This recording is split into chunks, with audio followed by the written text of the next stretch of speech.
It's all Leeds on Nelson Homes and Leeds. Hey, Robin. What about Robin? Is Robin there or not? Oh, and Robin, just on the outer. Oh, we are, Donald. David, we good to go? David, are we good to go? Good to go. Right.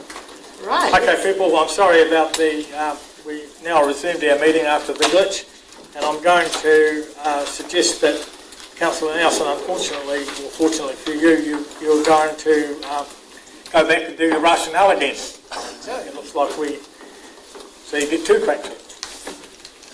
Thank you, and apologies for that comment before, Gary. That was a little facetious of me. Right. So what I'll do is I'll do the whole thing again. So You don't need to do the moving to the motions or anything. That's already been done. Okay, thank you. You just go straight into what you think. Yeah, just bear with me for a second while I get to the right page. Sorry, I should have been ready.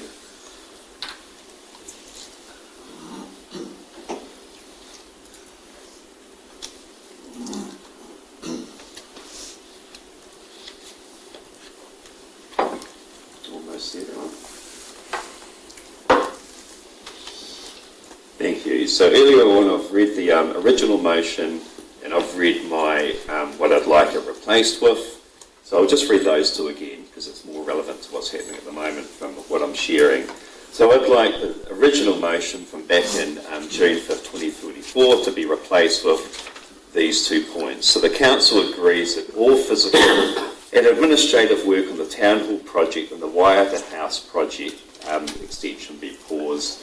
It's effective immediately. And number 2, that the Council agrees to suspend the tender process and any further procurement, planning or demolition activities related to the Town Hall until Council has reconsidered its long-term priorities and consulted further with the community. Now, my rationale for those 2 points are the motion submitted in accordance to Standing Order 2024 to provide elected members and the public with the opportunity to reassess the direction of 2 major capital projects, the Town Hall demolition and rebuild and the Waiata House extension, in light of these 3 points. Community feedback and concerns around cost, heritage preservation and strategic priorities. 2, the need for fiscal prudence amid changing economic conditions. And number 3, the Council's responsibility to ensure that all major capital works reflect current and future community needs.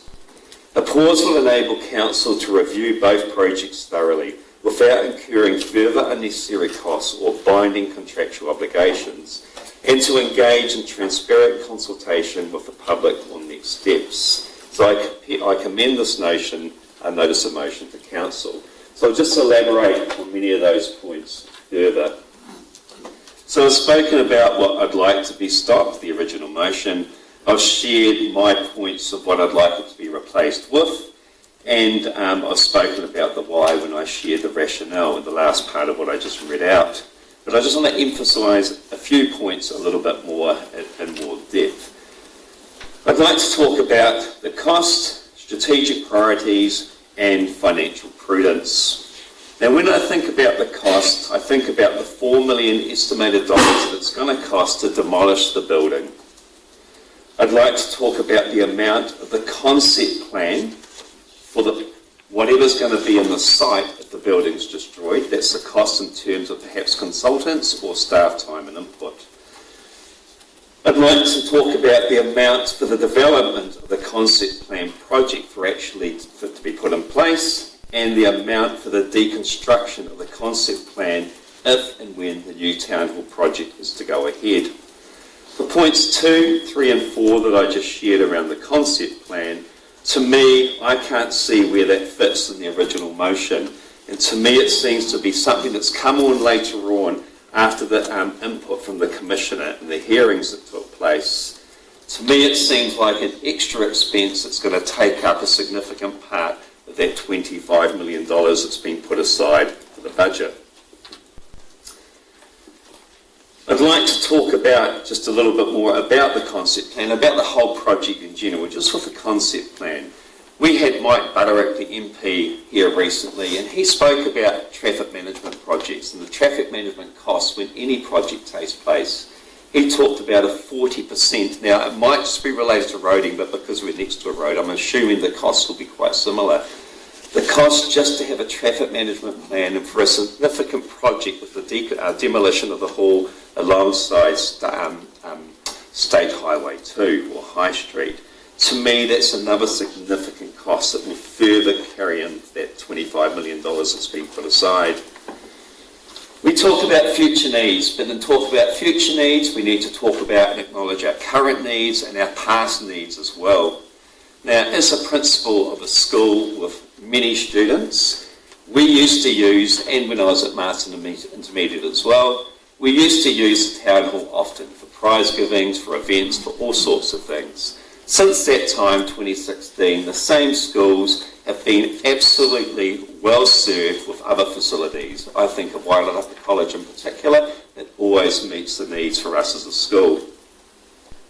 I think about myself as a parent, as a community member with my daughters who attended Geraldine Indoor Dance School for 15 years in total. For the first or the many years of their dance careers, they were always using the town hall. And I know people talk about it not being an adequate facility at the time, but from a spectator position, it was always fine. It was always fine for us as a family, it was always fine for my daughters, and from what I'm aware, talking to people from the Geraldine Indoor Dance School, it was always fine as a place to perform in. When that was closed in 2016, our own experience again as a family, going down to the Carterton Events Centre to see my daughters perform, it was always a fine facility to use down there, just 15 minutes down the road. And often we talk about shared facilities in our community, and we talk about sharing facilities across our councils in our area. Yeah, to me, this is a great example of using a facility that's so close, that so adequately meets our needs in so many ways. I look at things like a comment that I often hear in terms of just getting on with it, or things will never be cheaper.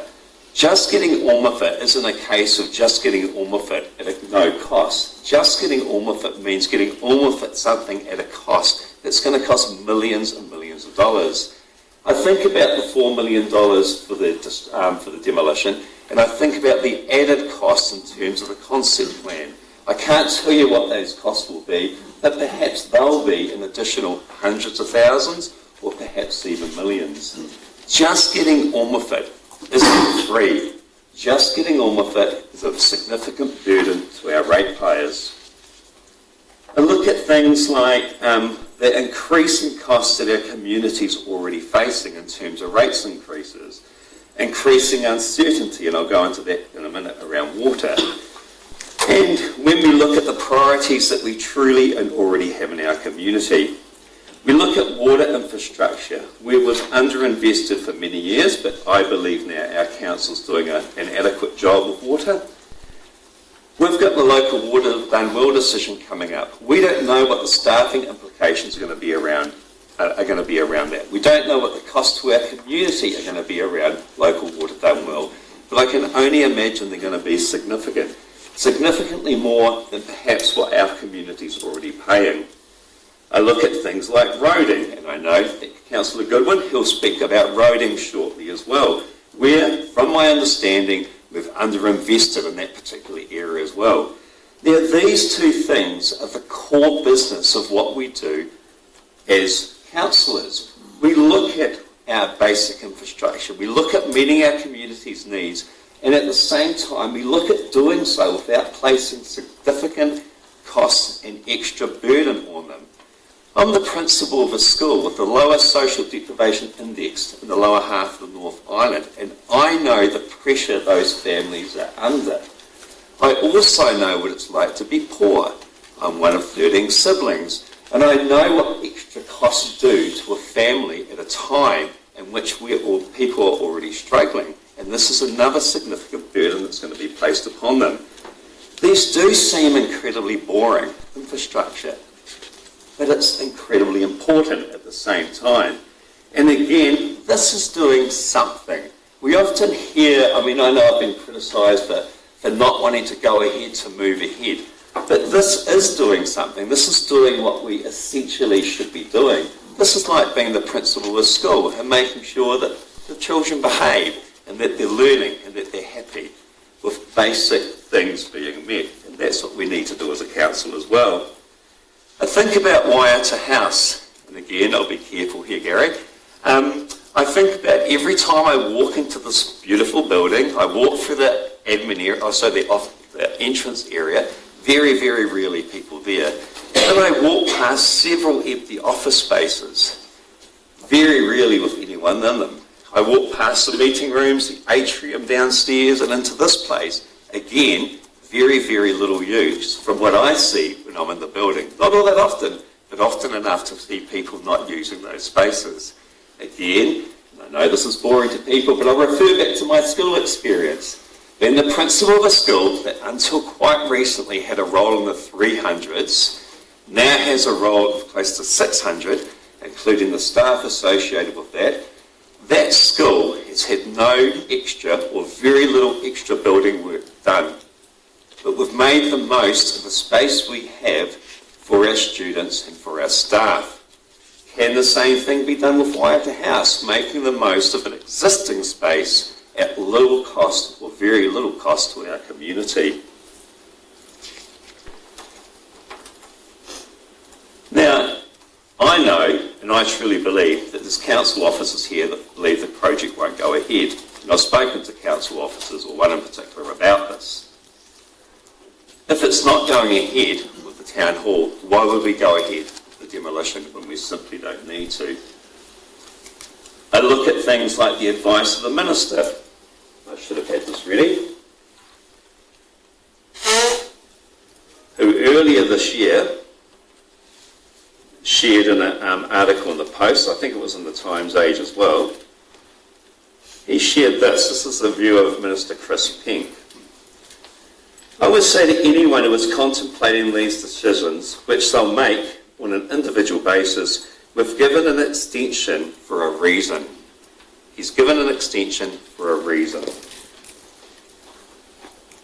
Now, I've seen a lot of comment on social media with people saying if this goes through, they'll never vote for Tim Nelson. I don't care. I would be much happier for this vote to go through and for me not to be successful in my attempts to become a councillor again. I think back to the time in which we had the first vote all those years ago, and it was a 6-5 vote in favour of not destroying it, and how proud I felt when I walked past the building thinking I was part of saving that.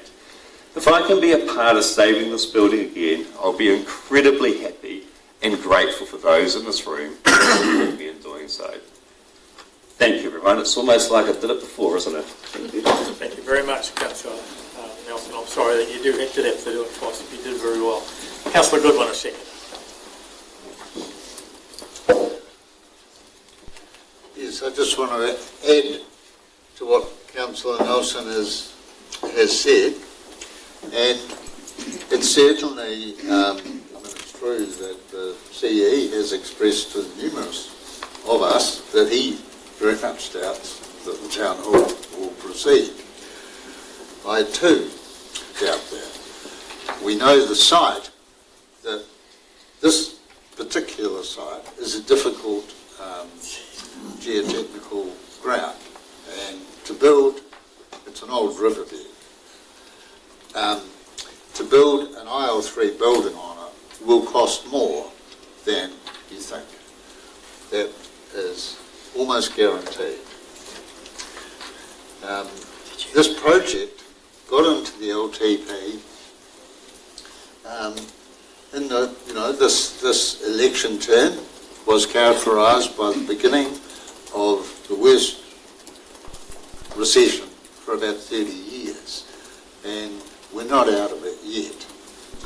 And I find it a bit unfortunate that council in such grim times and challenging times opted to spend so much money, millions and millions, on non-essential projects. We saw numerous reports saying that the town hall would rarely be used. Its usage was absolutely minimal. The addition of the town hall and Waiata House to the budgets going forward for the next 25 years, mostly dominated by loan repayments adds close to around about 5% per year to rates. Now that's on top of council's usual expansion of budgets.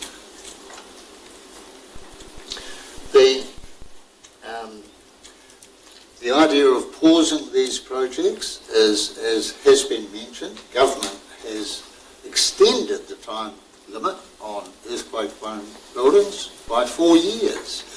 They're reviewing the legislation in terms of what is needed, and they've promised that, or indicated, that we will have that by the middle of next year. We should at least wait until we see what they do.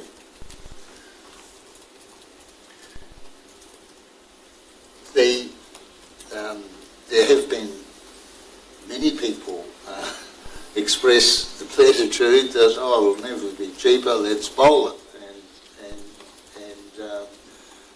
not wait until we've decided whether we're building a new town hall.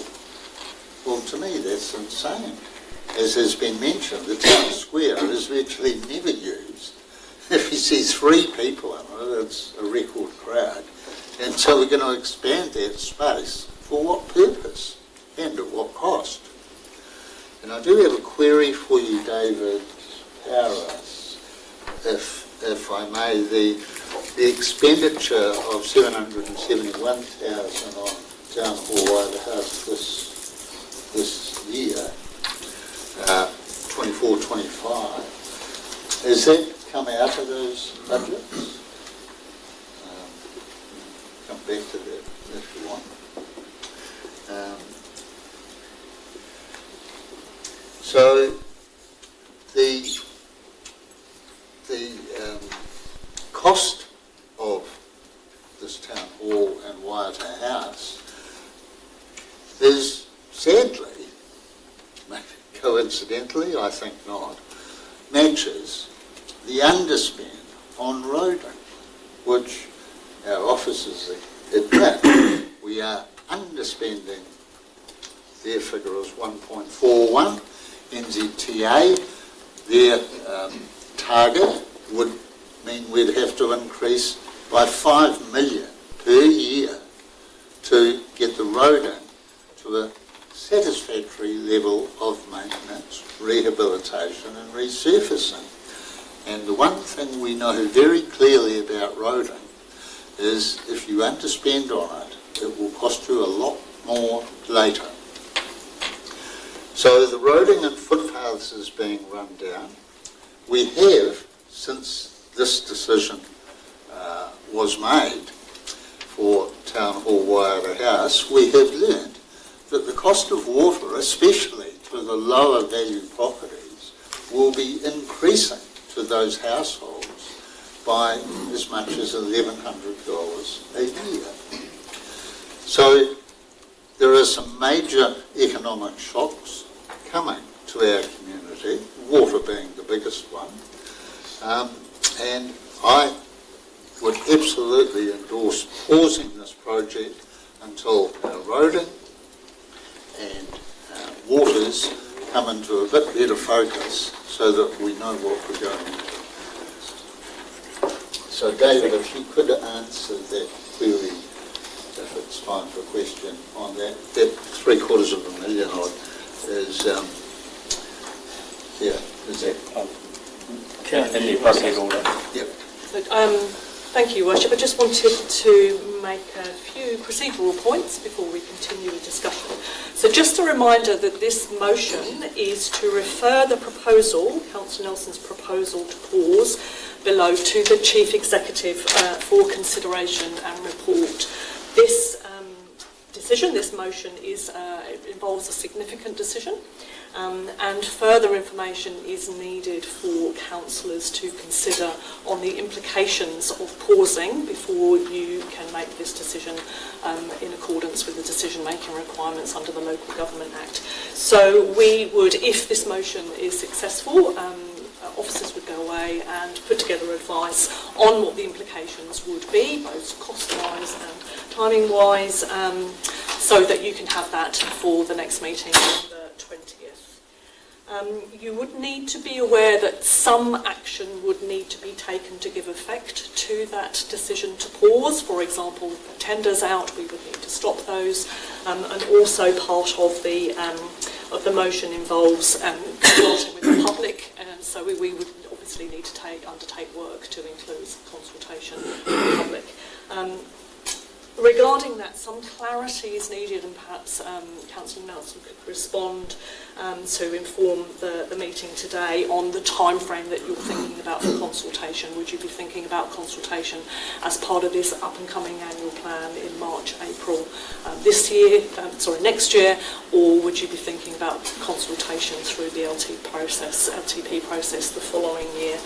So a response on that would be preferable. And also to I note... can answer. Oh, you can answer. So I would be fine with next year for that, so it's relatively quickly. Thank you. And just a reminder that if the motion is successful, no irreversible action can be taken before we report back on that further information. So, for example, we couldn't go and demolish the town hall until you'd actually made that decision, but reversible action. So if there is things that need to stop, then we can put that into effect, but nothing irreversible, and that would be before we report it back at the 20th of August meeting with that information for you. I'm happy to take any questions on procedural matters, and just to advise that we would provide a response back to Councillor Goodwin's question around the funding as part of that advice to the next meeting. I suppose I just thought telling David that he could probably feel it out of his head. Well, it's up to the... But you can ask the Chief Executive if I can respond. can you ask David if he has the answer in his head, if he could respond? Do you have that available? The Council set a budget for the 24-25 year of $2.8 million for the Town Hall and $1 million for the Waiata to progress those two projects. The Council voted to progress those projects. The funding was spread out over 3 or 4 years to complete them. So the budgets are available. The Council's got on with the spend, the reported number I gave you of 700,000 that we've spent on developing options for both those projects are in the budget. We've spent against the budget.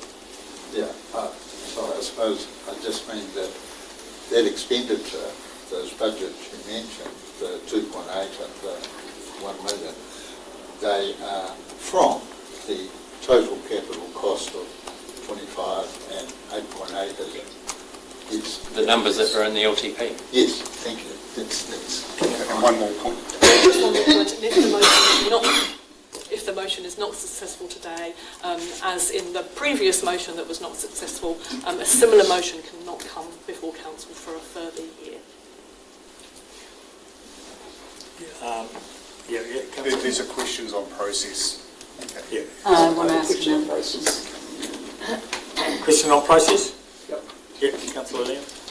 Just want some clarity, Manager Yates. So, if this motion passes today, it can't be formally set in concrete until further due diligence is done around finance or costs. What are those things? Sorry, I was obviously not very clear. No. So the motion today is for us to go away and provide more information for you so that you can make a decision on whether you want to go ahead with the substantive proposal, which is to pause the work. So we will provide you advice on the implications of what pausing would look like in terms of contracts that we'd undertaken, costs, responding to some of the matters that Councillors Nelson and Goodwin provided today, just so that you have that information in front of you in order to make your final decision on whether you want to pause or not. But you do not have to, of course, agree to go ahead with providing the advice. So that is the motion. Do you want to have more advice from the executive before you make a decision, or are you comfortable with just stopping at this point? So we can stop at this point and wait for further information, or we can make a decision and then get further information. action, is that what you're saying? No, so the motion is for us to go away and provide further advice. If the motion does not succeed, then this matter is finished. I thought the motion today was to delay. No, my response is that because it's a significant decision, understanding Orders 24.1, you need to be able to have all of the information in front of you under the decision-making requirements of the LGA so that you can make a fully informed decision. So does the same apply when we're not trying to reverse a decision or delay a previous made decision? Does the same rules apply when we're making a substantive decision around something for the first time? absolutely. In order to make any decision, you need to have all of the information in front of you in accordance with the LGA to be able to do that. So how was it that we were able to make a decision on the town hall of Waiata House when there wasn't a business plan or a cost-benefit analysis done?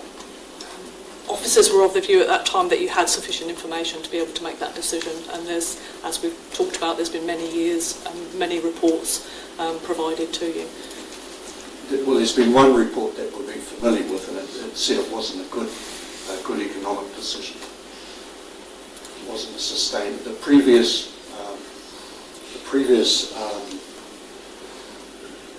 business case from the last triennium certainly argued against, or thought it would be an unwise decision to go ahead with a new town hall. So that information was provided, and council made that decision despite that information, despite that recommendation, and was clear in the advice and the But it wasn't based on this decision. It was based on No. previous. So information, so you don't have to follow the information that's provided, but we have to make sure that you have all of that information.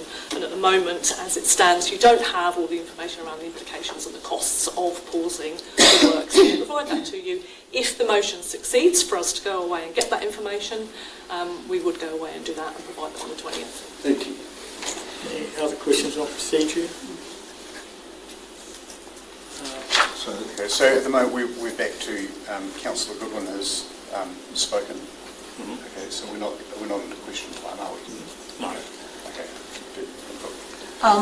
My question was, I wondered whether the Chief Executive would like to respond to Councillor Goodwin's comment. Well, my opinion's not important in regards to this notice of motion, so I won't respond to that.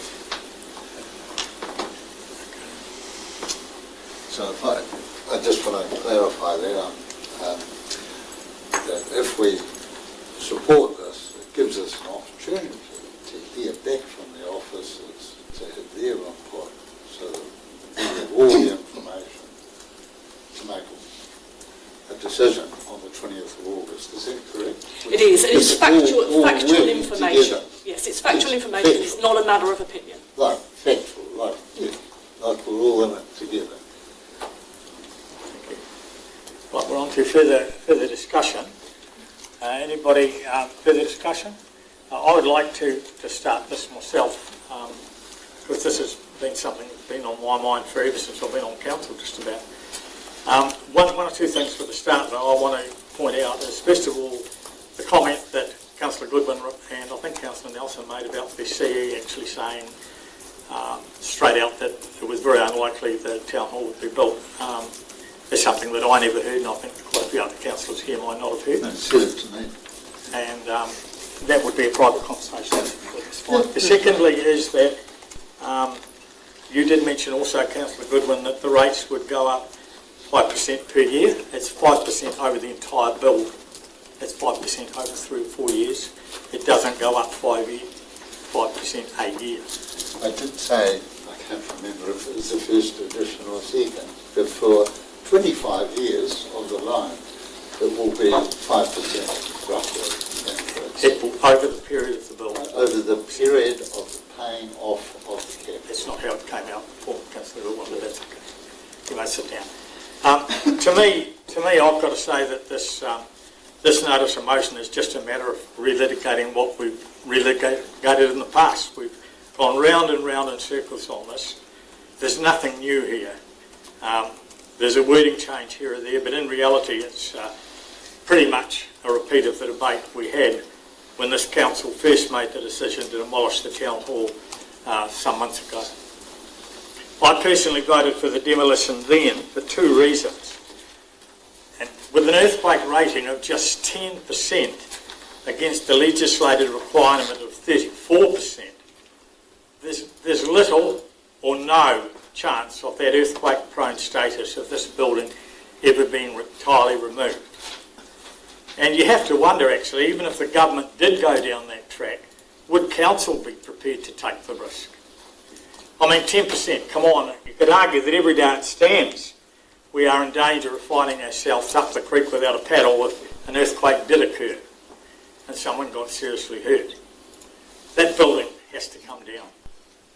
Secondly, successive councils have been debating the fate of the town hall for all of 9 years, and surely it's high time to make a stand one way or the other. It's my view that it would not be good governance to again leave the fate of the building in abeyance and simply shove it on to the next council to make a decision. Now, the plain truth is, and some people don't like this being said, but demolishing now has to be the least expensive option. The longer we wait, the greater the cost of demolition will be. And anybody who thinks that rather than demolish the buildings, we should retain and refurbish, would be looking at way above the 25 million we have targeted for a rebuild, probably double of that. It's absurd to me to think that between June 30, 2018 and June 30, 2024, Council has spent more than $1.5 million to progress various town hall and civic facility options without having anything to show for it. And it would be even more absurd for this council to pause any further work on this project when we all know that whatever happens, demolition is going to occur at some time. All we would be doing is keep paying holding costs such as rates, insurance and interest while the building stayed upright until some other council had the guts to take the bit between the teeth and finally vote for demolition. At very likely a far greater cost than we are facing now. So when you talk about fiscal prudence amid changing economic conditions, I would argue strongly that there would be no better time than now for demolition to occur. Now let's talk about public consultation. I don't think anybody can seriously say that we have not given our community a fair say in what they think about what should happen to the town hall. We've had so many public consultations and workshops on this subject it would make anybody giddy even thinking about it. And even suggesting we should have another consultation process is beyond belief in my view. Now my own observations, and God knows I've talked to literally hundreds of people about this topic, is that the majority of our community are wanting the council to end this whole lengthy debate, get on with the demolition and see what transpires from there. It's worth noting that in our submissions to our long-term plan, 2024-34, there were 722 submissions on what we should do with the town hall. And while it was pretty much even Stevens as to what we should do after demolition, 700 of the 722 submitters did submit that the town hall should be demolished. Basically 100% of the submitters wanted it demolished, the town hall. It's also worth noting, as reported in another report to come to this meeting today, that procurement for the main contractor for demolition closed yesterday and that there was high interest from contractors. Now, Councillor Nelson has mentioned an estimated price of $4 million for the demolition. With a bit of luck, it'll be a lot less than that. We don't know. There's also been mentioned about heritage. And so it's good that a draft heritage list of items to be salvaged is part of that tender process. And I think that's important, as while the town hall does not have heritage status to the point where it needs to have any part to play in the demolition process, many councillors have expressed the desire to see parts of the current building salvaged, possibly for further use in a rebuild, and that is being done. In summary then, I believe this council has a real opportunity to put this demolition debate to rest by voting down this notice of motion on the basis, in Councillor Nelson's words, funnily enough, that it is the fiscally prudent thing to do, because putting off will cost our ratepayers more in the long run, that is for certain. And as regards Waiata House, it should be noted that a paper to be presented by the CE in the public as part of today's meeting offers other options. And I believe the whole question of Waiata House development is going to be addressed there, and that's where it should be. So that's my feelings. I believe that demolition has to happen, and I will be voting against this notice of motion. Any further discussion? Councillor Lennox. Thank you, Your Worship. My discussion here is mainly around the pausing of the demolition of the town hall.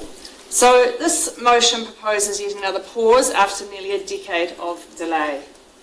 My daughter was 5 in 2016. The town hall was closed in June 2016, and since then Council has engaged in extensive community consultation, commissioned professional reports, spent $1.925710, as quoted by our magnificent financial chief over there, David Paris, of ratepayer money, and adopted a staged practical plan that doesn't include the ongoing holding costs such as rates, insurance, power, etc. And people have seen the lights are still on, at around 70k per year. So you may add another 630k to that 1.9 million. To hit pause now is not responsible governance, it's backtracking, and it directly undermines the clear democratic decisions already made around this table. We've spent all this ratepayers' money with nothing built or nothing removed. And what do we have to show for it? Still no usable facility, except for a clear direction of the agreed next step resolved through resolution to proceed with the demolition. We consulted on 3 options, all with a large price tag, but being prudent, we opted for a lesser cost notice of motion, which we passed. And this wasn't rushed. It followed years of community consultation, pre this council, and including robust officer reports, formal public submissions, numerous council debates, and a commissioner's report. Councillor Nelson, I am totally aware that some community members may still have concerns about what comes after demolition, and that is a fair concern to have. The timeframes of when we build a new town hall is still a discussion we will be having. And remember, this project is following a staged approach. But demolishing the unsafe, unusable structure that has sat empty for 9 years, well, that decision has already been made. I'd also like to note that this is also about collective leadership. As local government New Zealand reminds us, once a decision is made at the council table, regardless of your personal view, it is the responsibility of all elected members to move forward and uphold that decision. That is the essence of good governance. We may not always agree, but we must stand behind our collective resolutions, or we undermine the very foundations of this institution. This motion relitigates a decision that has already passed through the proper process and does so without presenting any new data, new need or new evidence in a formal setting. Before forming my view of this notice, I did ask Councillor Nelson directly via email, where is the documented community feedback you are relying on, and what new needs or evidence have emerged that we haven't already considered? The response was anecdotal, informal conversations and online comments. Yes, Councillor Nelson, you have had some concerns from some community members, but there has always been opposers of this project, and there always will be. I too have had some concerns from some community members on why this project has taken so long and how much of their hard-earned ratepayers' money has been spent to date on this 9-year project and nothing to show for it. Bringing this forward just months out of local elections without presenting any new evidence or meaningful alternatives raises serious questions about political motivation.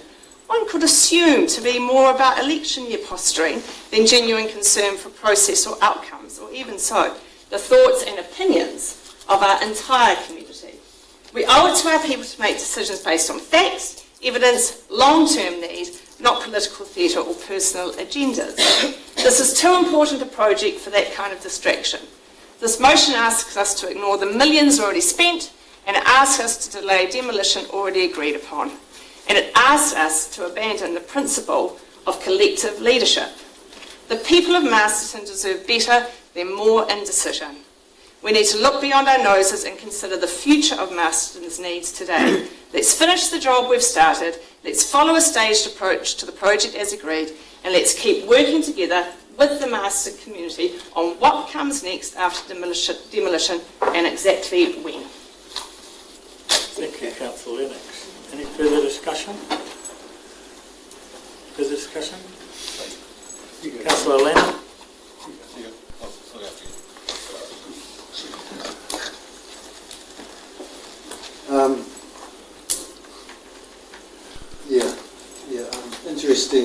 Interesting for me. If I was making an emotional decision on this, I'd like to see a new town. If I was making an emotional decision, I'd like to see better facilities for Waiata House, for staff and community. But just as I run my household, I don't go rushing out to buy a new car because I want one. I don't go rushing out to buy a batch at the beach because I want one. I look at the financial implications for me and my family. And this decision is not about not demolishing the town hall. It's about delaying that decision. We talk about this decision's been going on for 9 years. Lots of decisions I've delayed in my life based on the fact that my previous decision was emotional or lacked rationale, turned out being in the best interest of me and my family. So I cannot agree with the fact, with the argument that we need to make this decision now because it's been going on for 9 years. I've only been on council for 3 years. I don't think we can make it because we can't say it's in the best interest of the community in the future. There's been no business case for a town hall or a Waiata House. We don't know that. That decision was based on an emotional decision where people voted on what they wanted. And yes, we had some feedback from the community, but we haven't had a business case on going ahead with this project or the Waiata House project, and we haven't looked at the logic, the compelling evidence that says this is in the best interest of the town. And when we've done that, and the evidence is clear, I'll vote for it. But I haven't seen that yet. What I have seen, though, in the last 3 years is that our community, our nation's been going through a recession. And life is becoming increasingly difficult for the low income, the low to middle income. The burden of this decision is falling on that group.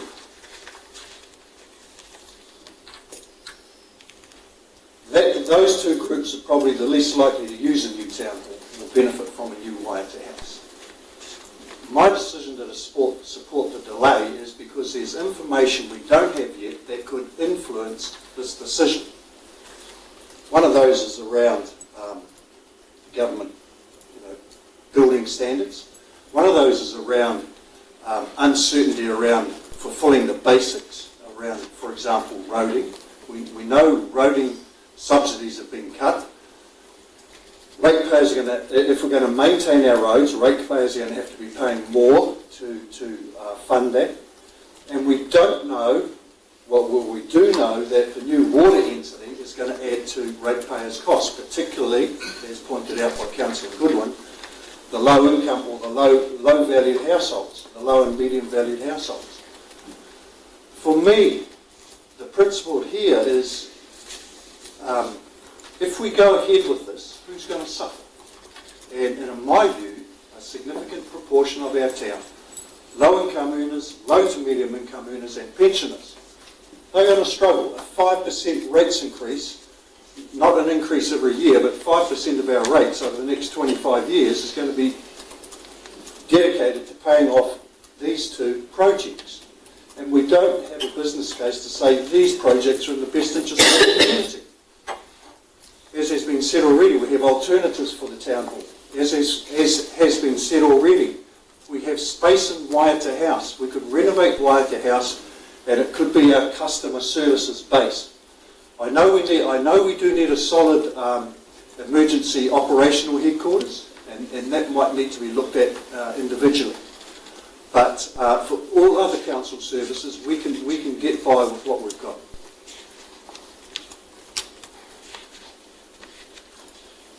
I can't see that. I can't see the logic in let's demolish the town hall. Let's be hopeful we can build something useful for 25 grand, be less than 25 grand once all the other costs are included. Let's demolish it, let's build a concept plan, and then if we choose to go ahead with the new build, we'll demolish the concept plan and do the new build. Who would do that? Who would do that if you're building a shed at your own home? Who would demolish the existing shed, put up a little statue, and then demolish the statue and then build a shed later if you make that decision? I just think we've got things out of whack, and it makes a lot of sense to delay this decision. I'm not opposed to demolishing the town hall. I don't, but I am opposed to spending this money on Waiata House in the town hall at this point while there's information unknown. And I guess the main argument is,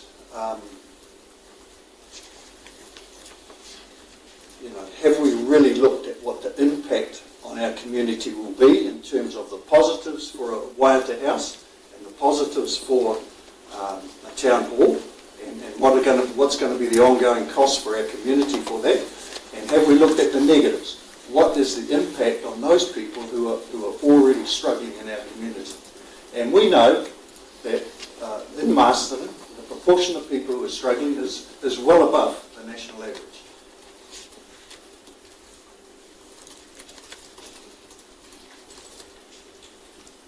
Yes, I would like to have a flash new car or a flash new town hall, a flash new Waiata House.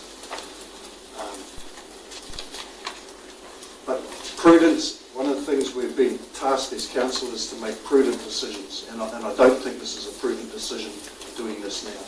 And I don't think it's inappropriate to delay a decision if there's concerns around the rationale and the prudence of that decision. And yes, I understand some of you have been on council for a long period of time and you're getting sick of this decision. But because you're getting sick of it, it's not an excuse to go ahead if it's going to have detrimental outcomes for our community, and for large chunks of our community that's going to be the case. Thank you, Councillor Lena. Councillor Baker. Thank you. Tom, thank you for your speech earlier. I remain in favour of the demolition of the town hall.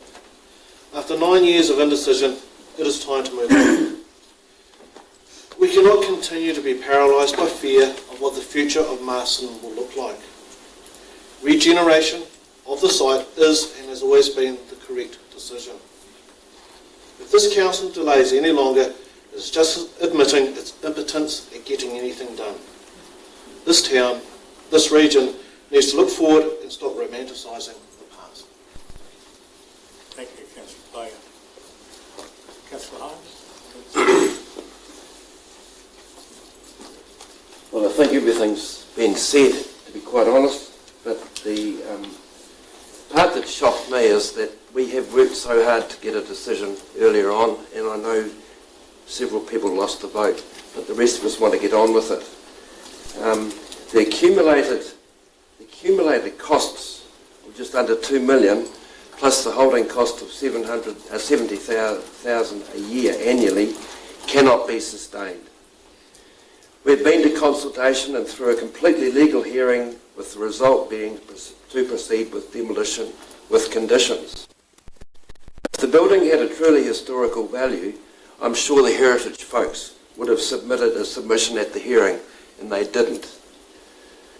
I appreciate what Tim has got to say in his appointment, in his speech, and I just want to question Councillor Goodman as seconder of this motion. Your persistent restalling of any progressive project has to cease. Directly channelled as cost saving, you on your own have cost ratepayers hundreds of thousands of dollars. and staff many hours of work. I'm Sorry, carrying on. Councillor Holmes, no, you can't Yep. do that. Okay. I think we can stop there. Well, I've just got to finish it. No, I don't, well, as long as it's not targeted. No, it's not targeted at anybody, that's the end of it. Yeah. From, we're elected as ratepayers to make decisions on their behalf. And by making these decisions, we know we are not going to satisfy everyone. And I will be voting opposing to stall this. Thank you, Councillor Johnson. Procrastination is often described as the thief of time, a natural assassin of opportunity, and the path to regret. We were elected to make decisions for this community. While making a decision can be daunting, prolonged indecision can be detrimental. When this conversation started nearly 10 years ago, my granddaughter couldn't feed herself. She's now preparing for college. The decision was made by council by a resounding majority over 12 months ago. We need strong, positive leadership to move forward. You don't need to see the whole staircase to take the first step. This is a time for action, not procrastination. We need to be seen as a council that can make decisions and sticks to those decisions with the information they've been provided in the best interests of the community. So I won't support Councillor Nelson's motion. Thank you, Councillor Johnson. Councillor Teddy, did you want to speak? Kia ora, thank you. I'm not opposed to the demolition. It doesn't have the same meaning for me. I admit that during my adolescent years, I spent perhaps almost every Saturday at the town hall attending dances, having fun, growing up. But it just doesn't have the same meaning. So when you say iconic, I don't mind if it's demolished. Sorry. But I'm a ratepayer, just like you, everyone else, whether you're a homeowner or a renter. And it may be procrastination, but I am going to support Councillor Nelson's motion because when we talk or when I've deliberated over this, all I can see in front of me are the people who own homes around the town. And for them, I know that it's going to be hard, just as it will be for me. And I apologise for those who think that I made this decision. But my first priority is for the ratepayer. And so I will be supporting. Thank you, Councillor Teddy. Here we met Robin, did you want to say anything? I would have driven the bulldozer yesterday. Sorry, Robin, I didn't pick that up. I would have driven the bulldozer yesterday. Thank you. Okay, Councillor Nelson, you have the right to reply.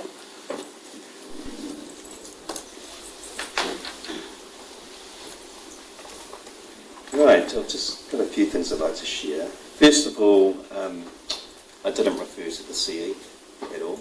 I just mentioned the council as staff member, and you can see that. But it was the CE, now that you've raised it. He shared it with me that he didn't think the project would go ahead. Back then, a year ago, we weren't aware of local water done well to the extent we are now. People in this room didn't even know the difference between a CCO, most of us, or an enhanced option. I remember when the CE first raised it that you could have a CCO standalone, or a an in-house enhanced option, so two quite different things. We didn't even know about those things. And this is the biggest decision, I believe, in the history of local government, what we're doing with water. So much uncertainty about that. We hadn't had the comment from the Minister, Chris Penk, at that time, the comment I read before. He said the extension is given for a reason. That's from the Minister. We need to prioritise. We hear again about, it's been raised by a couple of you, about moving on, getting it done quickly. I feel like I'm in an episode of the Australian sitcom Utopia about the Australian public service. I mean, let's just get on with it. We've got to do something. Doing nothing in this is doing something. It's being financially prudent with our ratepayers' money. Nothing has to happen now. It's hard for me to check off the cuff a comment like 700 out of 722 supported demolition. So all I have access when I'm sitting here is ChatGPT. But I did go to ChatGPT, and it was 51% to 49% in favour of non-demolition. That is a significant difference between 722, let me finish, and 700, and well, that's about, I'm guessing, about 90% compared to 50%. We talk about things like heritage, and thank you for raising that, Manama, because we're all a little bit different, aren't we? And things that are special to some people aren't so special to other people. But I remember attending the funeral of Pete Smith, who's the husband of one of the teachers at Lakeview School, Nancy. And I wonder what Pete would think about something like this. Well, Nancy, it is special to different people for different reasons, this building. Again, priorities. We are moving ahead again with infrastructure, again, is doing something. It's our absolute core business. You know, before this, I talked to Lisa at home. She said, "Tim, stay calm." And I do try and stay calm. But I've got to say, Councillor Lennox, I do resent your comment about posturing. I'm not posturing. I don't need this. It's not something I need to do. I've got another responsibility over here that you're involved in as well. I'm not posturing for re-election. And I feel like that email almost seems like entrapment. I don't like that at all. But we also look at things like, I feel like sometimes I'm in an alternate universe, looking at the facts that are presented before us, facts and common sense, and as a council, we just choose to ignore them. We need to be financially prudent. We need to take care for and respect our ratepayers who are struggling. They do not need this building. They don't need it. But we're going to go ahead and knock it down at substantial cost and build it for them anyway. Yep, that's what I've got to share. Okay. No, sorry, that was the right reply. We're now going to put to the vote. Those in favour of the notice of motion, please raise your right hand. 3 to 4 against. The notice of motion is lost. And take a division of Councillor Lena, Councillor Tudor, Councillor Goodwin, Councillor Nelson, 4 and the rest against. Thank you very much. Right, we're on now to the page 39, Power Co easement. Matt.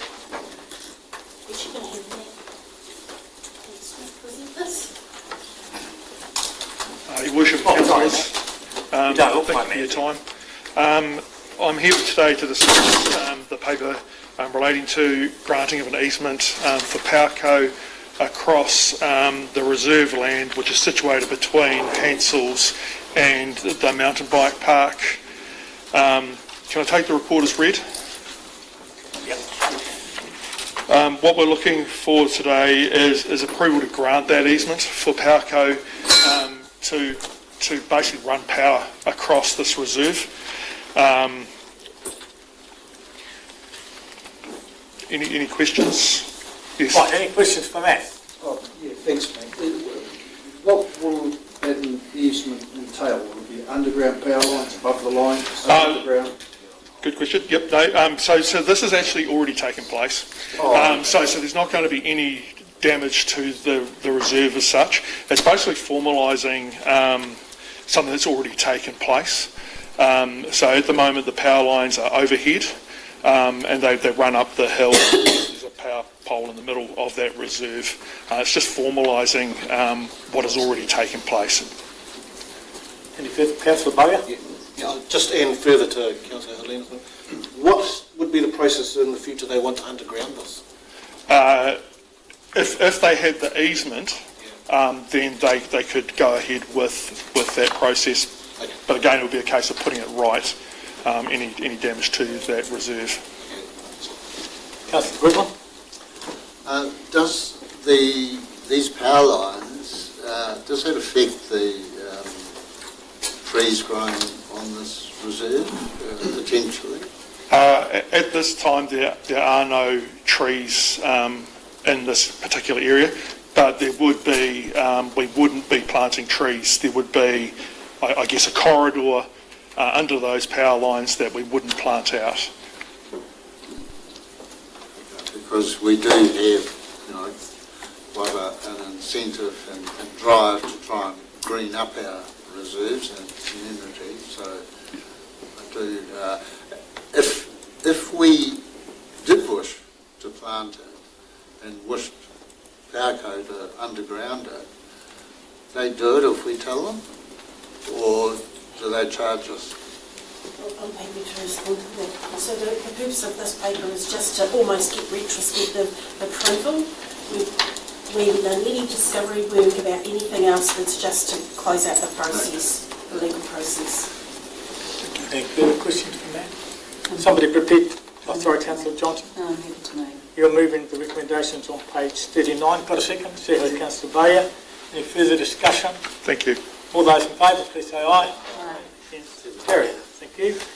Page 44, the Hood Aeronautical Charges Amendment. Craig has already declared an interest here. May I see you doing this? I'm going to... Oh, Dave. Yeah, Your Worship. The report is correcting an omission from the report from July this year. The 9th of July, the Council adopted a schedule of charges for Hood Aerodrome that included annual landing fees. And the principle is that the fees are based on the weight category of the aircraft. And we've had a late submission from a user at the airport to say that the categories of aircraft in the medium general aviation category have not got an annual landing fee. And we accept that and are putting that forward in this paper now. So there's an amendment to add a medium GA landing fee of $565 annual charge for domiciled aircraft. So it just makes that one addition to the schedule. Any questions for David? Councillor Goodwin? I see in on page 45, you mentioned that a disadvantage of not doing this, you state that potential of reduced activity on Hood Aerodrome as higher fees discovered flying. Is that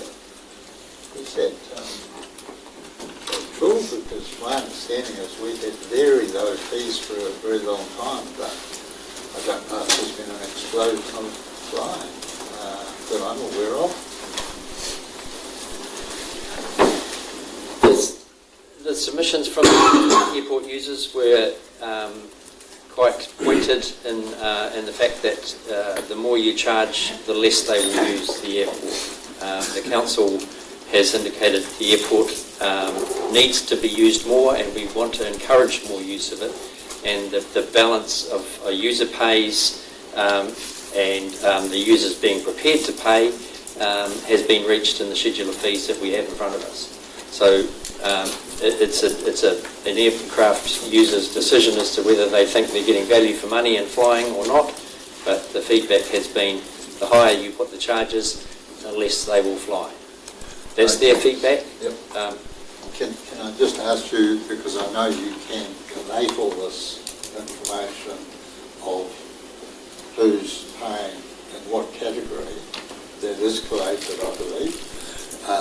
So all I ask, I mean, I have to accept it, is that you collate this information and let's see if it does affect the amount of flying over, say, the last few years. We collate the information, but we can't assess the decision making of any particular aircraft user as to whether they why they've made a decision to fly or not. So we can collect the data. No, but all I'm saying is that it's fine for people to say this or that. If we actually measure what happens against what we've done, I like to think of a particularly objective way of assessing where you're going. Let me respond to that, if you like, David. So all of that work was done as part of the consultation. So this point here is saying that if you elect to not agree with the recommendation in the paper, that there is a chance that some users may elect to not fly. Okay, any further questions? No further questions. Somebody prepared to move the recommendations on page 44. I'm happy to. Move Councillor Johnson, seconded Councillor Holmes. Any further discussion? Councillor Helena. I'd just like to acknowledge the process that took place there. I think the original place that we landed around these charges certainly wasn't palatable for our community, and there was some ongoing consultation and negotiation, and I think we've come to a really solid place. So I just would like to acknowledge the flexible approach that we had, or we adopted to get to this point, and I think we've got to the right place. Thank you very much, Councillor Helena. Any further? Okay, I'll put the motion. All those in favour, please say aye. Aye. Against? Carried. Page 48, amendments to the 2025 meeting schedule. Karen. Thank you, Your Worship. This is a simple paper. We've had a number of scheduled meetings drop out and a few more to be added. So this is just an adoption to provide greater transparency and clarity about the Happy to answer any questions. Any questions?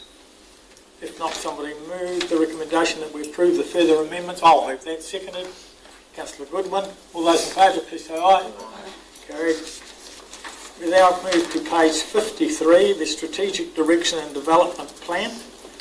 Is it you, Karen, again, is it? No, this will be Tanya and Josie. And they Tanya and not Josie. appear to be here in the...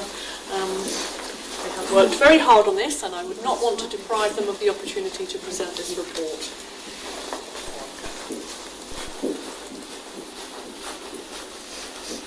Do you want to give a quick overview?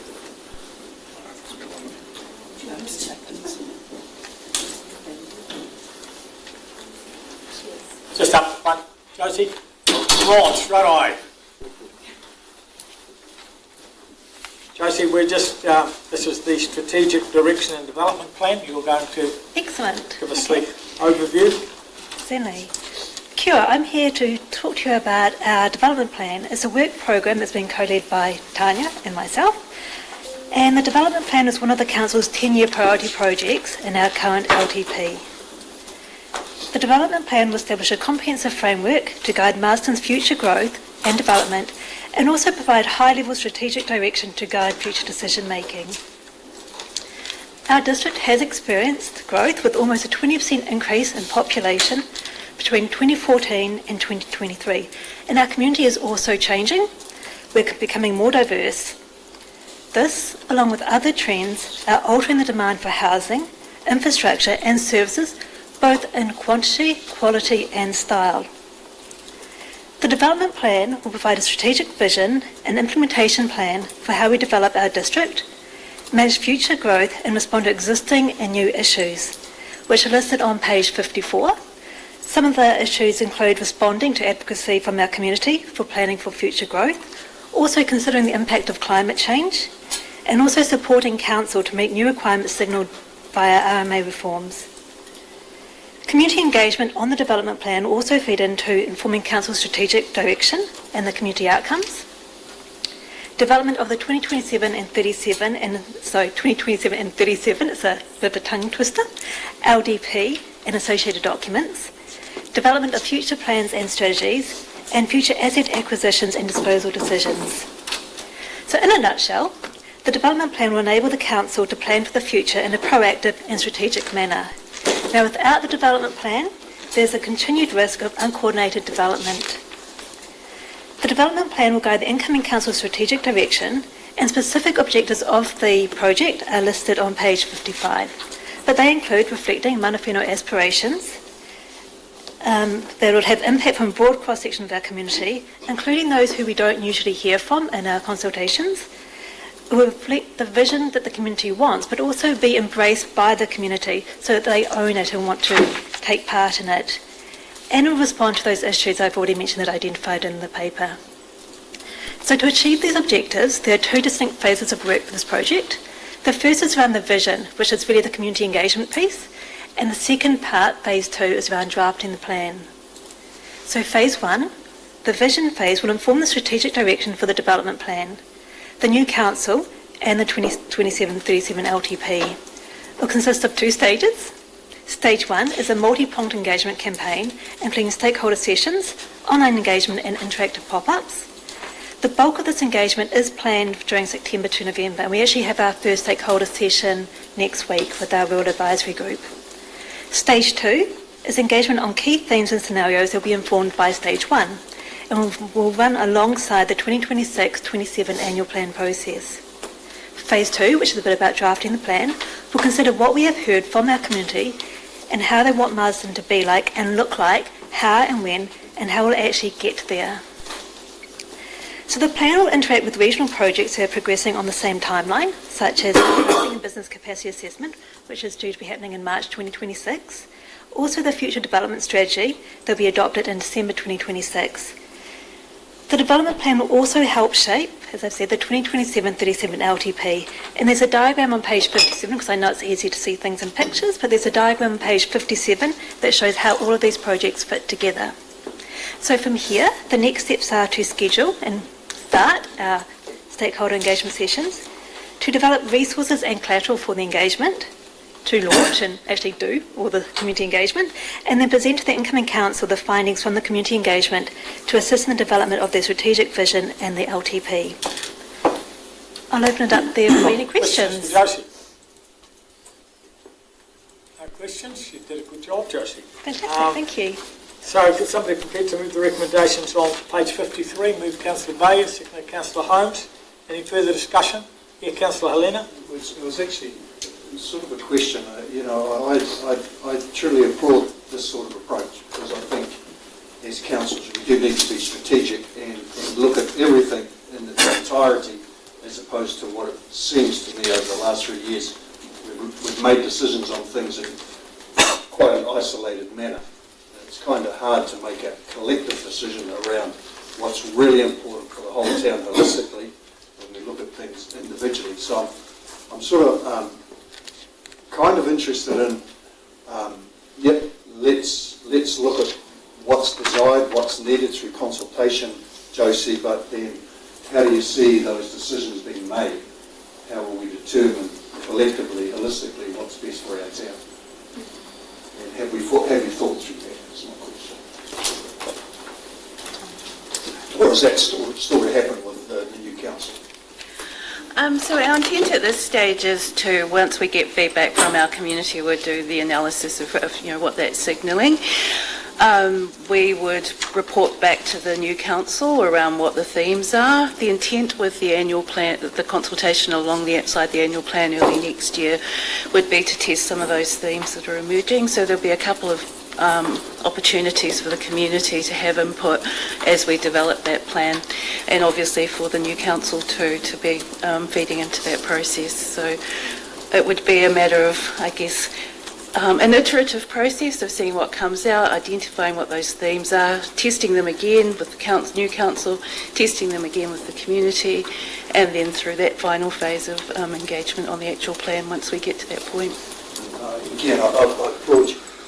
Yeah, fine. Applaud the work, but my concern is, will it lead to a truly different approach?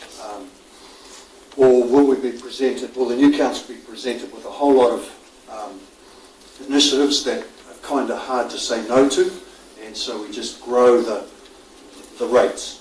Or will we be being a little bit more tactical or strategic and saying, this is the amount of income we've got, and so these are now our priorities. And that's my concern. So the intent is that the plan itself, we are hoping that the community will own it as a community plan, and that others in our community might see how they can help to implement it as well. As far as council implementing it, it would be considered as part of our policy reviews when we go forward, strategic direction through the LTP, like we said, and an actual implementation plan and what projects specifically council deliver would be considered through the 27 LTP process. Just to build on that, the intention is not to go out and ask people what basket of nice things they would like council to do.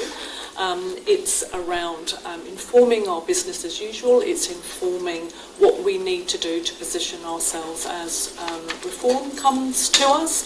It's asking the community around, what do you want Masterton to look like? Where do you want Masterton to grow? We haven't asked the community about those growth areas and about where and how they want to see the development of Masterton. So now's the right time to do that, so that we can then inform the spatial plan that will be coming through for as part of the RMA reforms, which we know will have to occur in a year and a half to 3 years' time, so that we're really well positioned to be able to provide a regional response as part of the regional response to spatial planning, growth areas, infrastructure planning, all of those sorts of things. So it's very far away from a wish list of nice things, but of course if we're asking and the community tell us we would like more of these things and less of these things, then we can take that into account as we develop our LTPs moving forward. Any further, Councillor Bayer? As chair of the advisory group, I'm delighted that we're getting the first crack at this, actually. There's one thing that does worry me: allocated time next week of an hour and a half. I don't think it's going to be long enough, so we may have to have another meeting. Are the other councils doing the same thing? Do you know if they're doing a plan? So I'm aware that South Wairarapa has developed a spatial plan that was mostly focused around growth planning, but that was some time ago, so they're not in the same position as responding to the requirements from the legislation. And I think that Masterton did some growth planning for their eastern area, but again it's mainly focused around that land use. Because at some stage it'd be nice to collate it all together as a region. And we certainly will be talking to the other councils as part of the development of that. I mean, things like the industrial area at Wainawa, it's not ours, but we know that it's the main industrial area in the Wairarapa. Is there an opportunity to focus on that area moving forward over the next 30 or 40 years? Thanks, Karen. Councillor Bayer? I just want to applaud this work going on. As one of the commissioners on the Combined District Plan, this kind of planning, this kind of guidance will be extremely invaluable going forward, and I think it will be excellent. Just the ability to get a handle on where we're going, what we're doing, and how we're going to do it, and also the why. The why is really important in this, so thank you very much. Thank you, Councillor Bayer. Any further discussion? No further discussion. I'll put the recommendations on page 53. All those in favour, please say aye. Aye. Against, carried. We now move to page 60, Strategy, Policy and Governance Report. And it is Karen this time. Actually is me this time.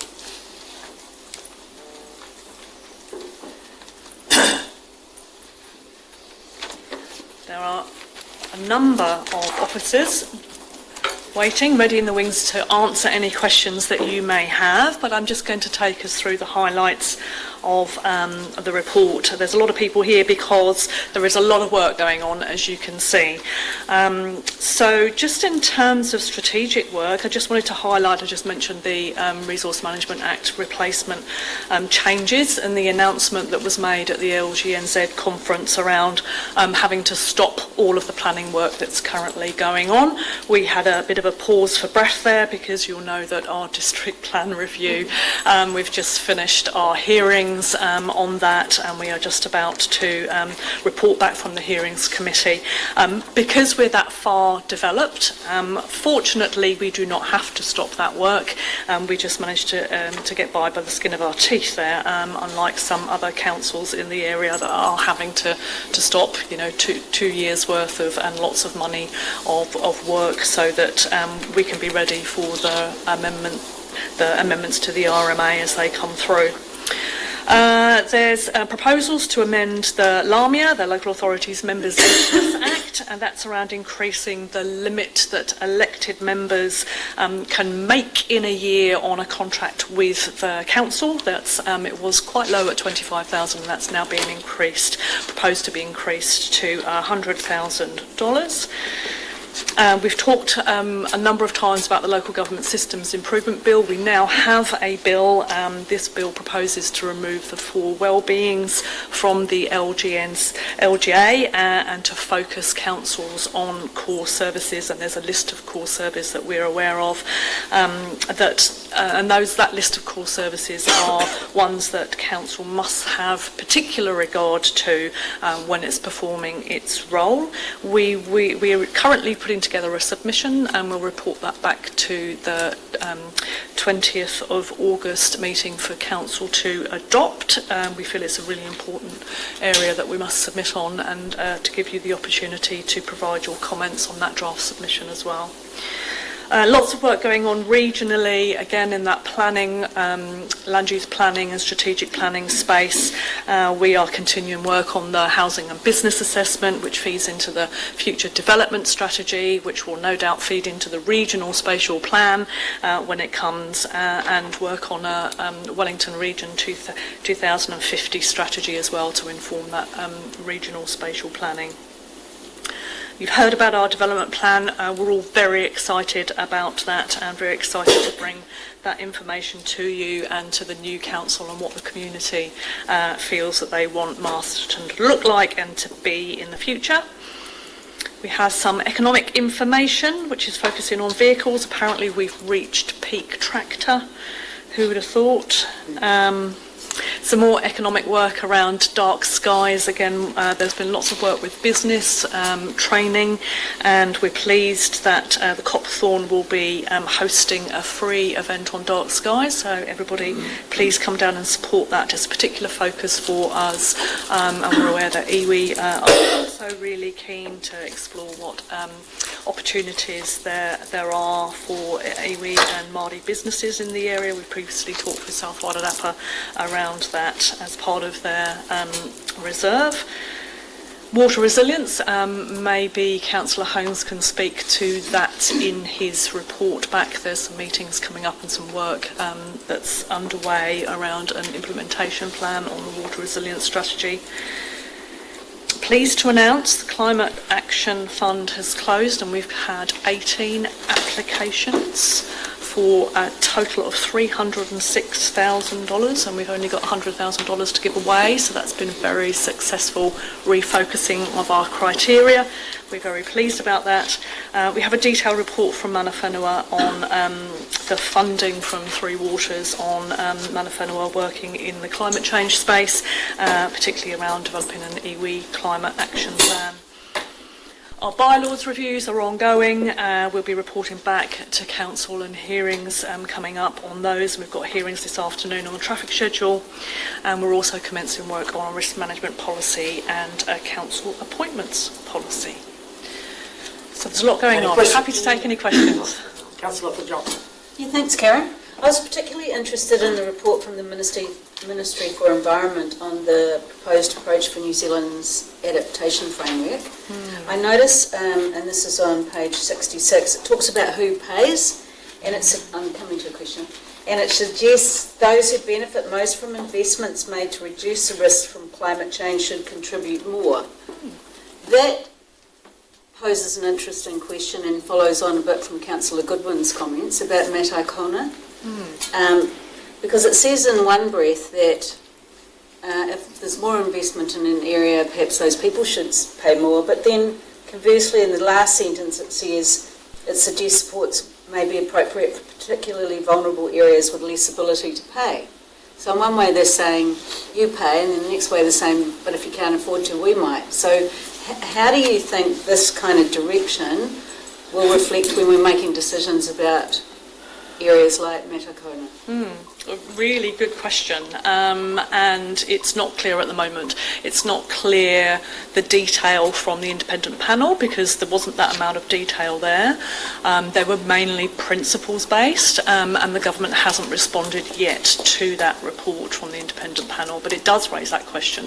I think the key points are that the government is proposing a transition time of perhaps up to 15 years, where they would like to be able to get people into the position of being aware through the provision of data and knowing what the housing market is like and knowing what insurance is like, that you're in your beachfront property fully aware that your beachfront property may fall into the sea at some point, and so you can make informed decisions and move away from your beachfront property. We know that that's not always the reality, and what all of our role in that.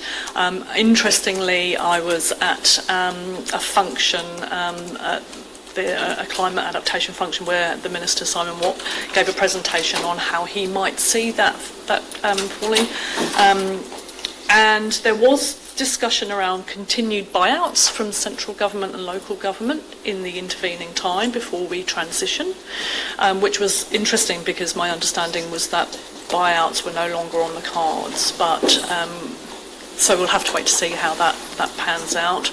There was a very much a focus on central government providing data, and local government working on the rest of adaptation planning, so looking at how that data translates into risk assessment tools, other tools, communicating with the community, working with the community, the potential for adaptation planning. What does adaptation planning mean? It could mean things like building roads in different places, having different access ways through to people's buildings, lifting buildings up, retreating buildings. We all know that we've talked about managed retreat at some point.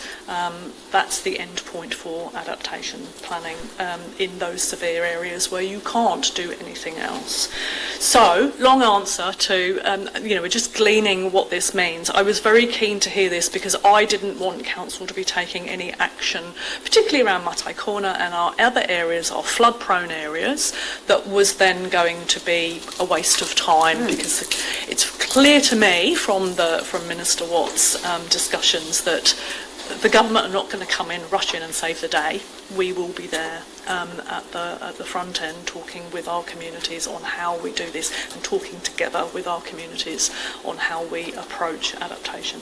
But also too, if there's a 15-year transition period, do we, with Kane's help, plan for a 15-year solution? So that will need to come into effect, and what that, it may not be 15 years when it actually ends up being a bill, but we're not looking for a bill, the Adaptation Planning Act, probably for another couple of years, to be honest. And we know that we've got to take action sooner or later. So we've previously reported on, we're going to be communicating. We have already communicated with the Matarkona community. We're working on how we can do that in a really productive way, and we'll be coming out to the community later on in the year with that discussion. But it also does say don't expect buyouts in this paper, and it also does say don't take property values into consideration. So absolutely. I think those are key with that discussion. My understanding is that those economic tools will be used because at the moment the market, the housing market, the value of houses and the insurance market are not reflecting the risks. People can still get insurance. It's going to be, a position where they probably won't be able to get insurance, so how, I don't know quite what economic tools the government are going to put in place, but they will be looking at trying to reflect that risk better. Any further questions? Karen, if there's no further questions, somebody prepared to move that the report be received? Councillor Holmes, second by Councillor Bowyer. Any further discussion? Yes, Councillor Bowyer. Karen, thanks for the report. Good to see item 10 that the amount that a... Was it a question? No, it's a comment. Okay. It's good to see that the amount a councillor can actually earn with a contract with council is being increased. It would have been handy to have gone through before this election. Get your lawn mowing back. I know. And also peak track, interesting that that's come up, so that's interesting to see going forward. And my last comment is around your submission to the government around NPS HPL. This is going to be good going forward because removal of LUC Class 3 land is really contentious, and I think more guidance will certainly help in the upcoming spatial plans, because in a lot of these rural subdivisions, the horses pretty much bolted, and we just need to know where we're going. So very good. Very much. Thank you. Any further discussion? Right, I'll put the motion. All those in favour, please say aye. Aye. Yes, carried. Page 84, Infrastructure and Assets Activity Report. Matt? Each manager will come and speak to their report and take questions. Excellent. We can start with Kane in Roding. Kane with Roding. Thank you, Worship. Good morning, councillors. So just quickly running through the highlights. So we continue to make progress through our winter renewals and maintenance program, preparing for the summer work program. We've had our NZTA end of year reporting complete. So there's some highlights there in the report with 56 kilometres of lane kilometres sealed, which is one side of the road versus the other, and 5.7 lane kilometres of pavement rehabilitated, and about 9,000 cubic metres of metal throughout the year, so quite a bit of maintenance metalling going on the road as well. We've completed our footpath surface renewal program with about 3 kilometres of footpath completed last year.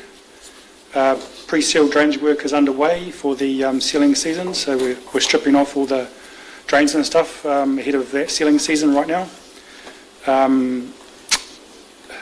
We've had a bit of winter deterioration of unsealed roads, so we're actively putting more metal on those roads that are getting the most deterioration, including rehabbing a couple of roads, Homewood and Namu, have been reshaped and rehabbed.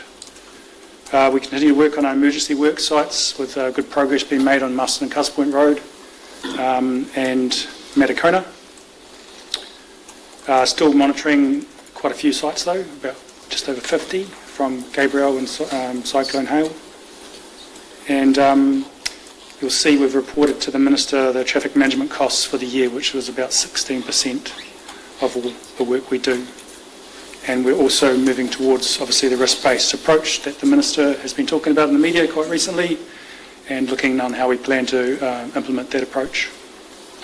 So I'll take any questions if you've got any questions for Kane. Councillor Goodwin. Thank you.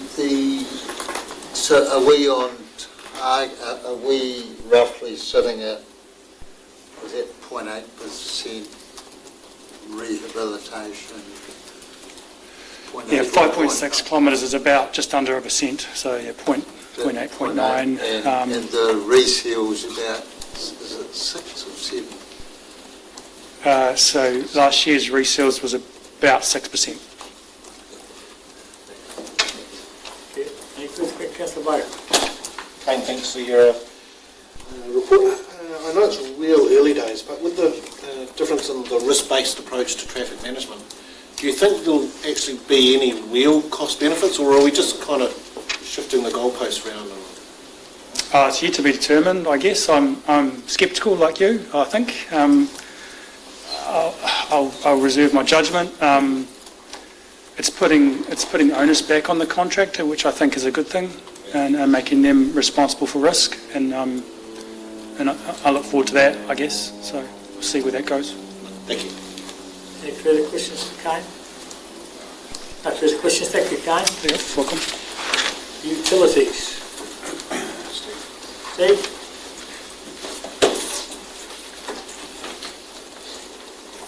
Tēnā koutou, Worship, councillors. We nearly completed the Opaki water main renewal, so that's been quite a project, nearly 1.3 k's of pipe, 250mm pipe. We're doing hopefully the last tie-in tomorrow. We've had a few hiccups, as you can imagine, on this sort of project, but we've overcome those challenges. The Opaki water race, we have started the actual physical works of installing an automated valve. I expect that to be finished within the next couple of weeks.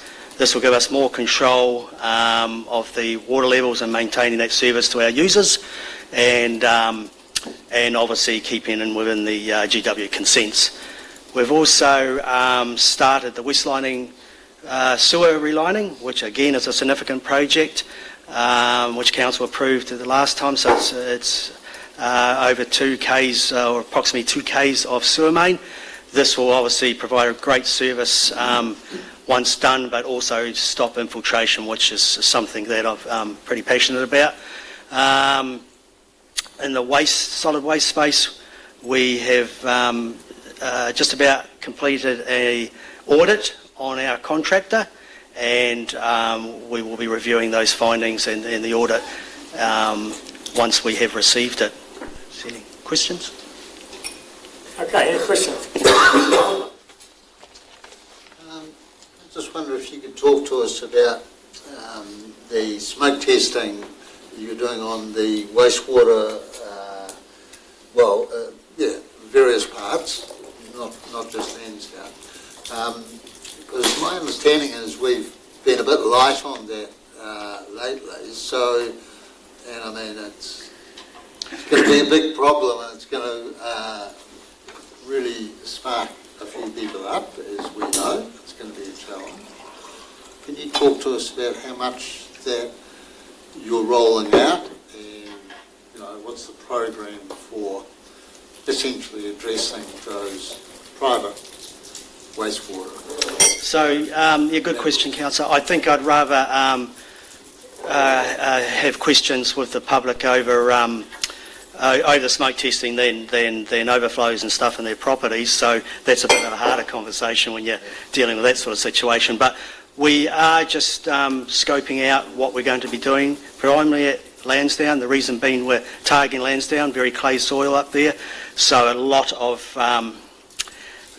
suspected stormwater not going to where it should be, i.e. into the sewer mains. But we don't know that till the analysis is carried out, and we will be using smoke testing to do that. Yes, there will be a communication strategy to inform any residents, but we're only just starting to formalise our strategy of how we're going to do it. But it will involve.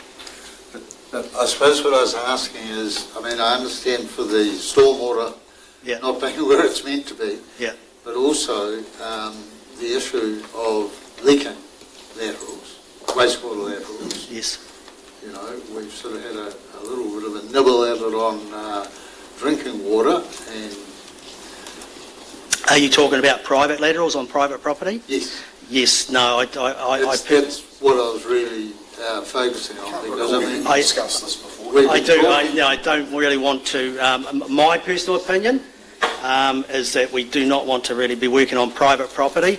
All that does is cost us, the council and the ratepayers, a lot of money under driveways and stuff. If they're under driveways, we take ownership, and then it costs us a lot of money. No, sorry, I wasn't at all suggesting we do the work. Yeah. I was suggesting us having the ability to write to people or contact them and say they have an infiltration problem on their site, not just the stormwater being Correct. misdirected. This is a standard process that we have in place, which we have discussed before. It's the same as when we identify private leak. So the homeowner is advised of the situation and they're given a certain amount of time to resolve that matter. Yeah, I guess what I'm trying to get at is, with this program, will it take, 5 years or 8 years to test the whole area, the urban area? How long is the project to run for? Well, we're scoping what the next few years will look like. I think historically Council has done this sort of on a reactive basis. I'm not entirely sure, to be honest, but we're wanting to move to a planned program, so we haven't completed the scheduling and the program for the long term. So I can't tell you whether it's 3, 5, 8 years, but it should be recurring anyway. Will you be able to tell us at some stage what that program is to address private wastewater laterals? Yes, we definitely will. Okay. Roughly when will you be able to give us a broad outline? Maybe 2 or 3 months. Huh? Maybe 2 or 3 months. 2 or 3 months. Months. Okay, any further questions for Steve? Thank you very much. I've got a comment. Oh, sorry. I just wanted to say that was great to see that you've changed things at Kaituna so you can get some chemical and you can get some electricity savings. And I'll be interested to see what the result of that is. Thank you. Thank you. Councillor Bowyer, yeah. Yeah, you can make a comment. I had a question, but Yeah, okay, make a comment. Okay.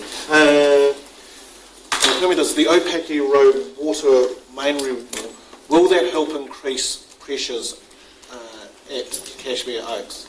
No. You've asked. Because we're getting there's builders down in there, they're putting in their own, and homeowners putting their own potable tanks and pumps to get some pressure. Thank you very much, Steve. Just a question I got asked, okay? Right, compliance and assets. I think we can just skip past this one if that's okay. Definitely, yeah. Go to projects. Project. Perfect. Lisa.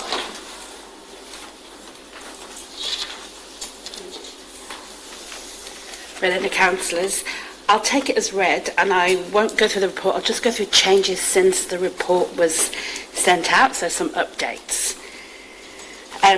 So on the library, we're meeting tomorrow with the Disability Action Group to take them through key components of the design and get their input and feedback to the accessibility of the design. Animal shelter, practical completion and code of compliance will be 7th of October. CBD infrastructure upgrade. So the meeting with the retail representative was held, the retailers group rather, representative was held yesterday. The tenders out and evaluation will be by the end of September and award approximately end of October for an early 2026 start, which will be negotiated with the retailers group, but we're aiming for early 26 after the Christmas rush. Trust House Rec Centre, so targeting end of Jan for final completion. That gives us a few months before we need it finished. And then the kitchen dining room is the next step, and that's approximately October. Town Hall, so next week we're starting an online auction of surplus items that are not classified as heritage from within the building. They're operational things like office furniture, shelving, all those things. So we're putting up an online auction to sell surplus furniture and equipment, non-heritage. Those are the updates. Any questions? Okay, questions, Councillor Johnson. One is, can we get a tour of the animal shelter, please? Yes, you can. Second is, what does calibrating the peppies mean? So, making them work, we'll say that. But what are the peppies? So the puppies are some lighting components. Oh. So that's underway right now. I can answer. You can answer. So what it is, there's a certain slope you're supposed to fly down, and these lights will indicate if you're too low or too high, okay? It's a really critical safety feature for a lot of vehicles. So they have to be at the right Yes, they height. will be, yeah. Okay. And the other question was, or just comment while I'm up, if you don't mind. Great to see the registrations of interest for the new hangar Yes, over 50% of sites, so exciting. which is great. Thank you. Any further questions for Lisa? Councillor I've just got a question.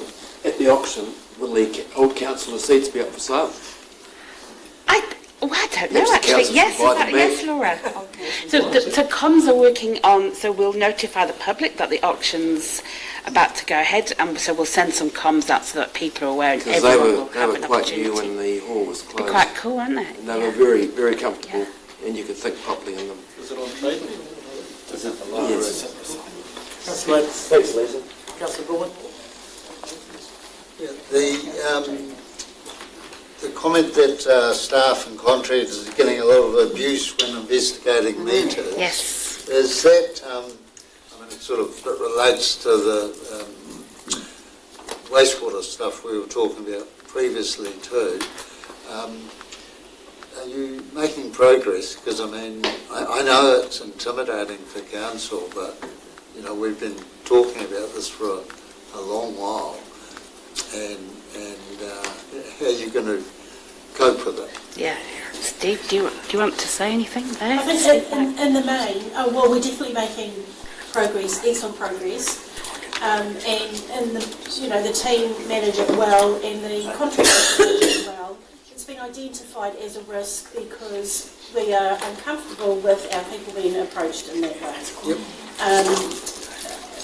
But all we can do is signal it as a health and safety risk and make sure that they are equipped with the right warrant or whatever it is they need to go onto private property. And sorry, are you doing facilities? No. No. Any further questions on projects or comments? Yep. Also, I thought that was very exciting on 93 where you talked about the review that you're doing on industrial, commercial and residential water, which will be, I appreciate it, quite a big piece of work, but we tend to focus on urban potable water all the time, and I think the review of the 3 different areas will be very helpful moving forward. Thank you. Okay, thank you so much, Lisa. You're welcome. Facilities and open spaces. Ian.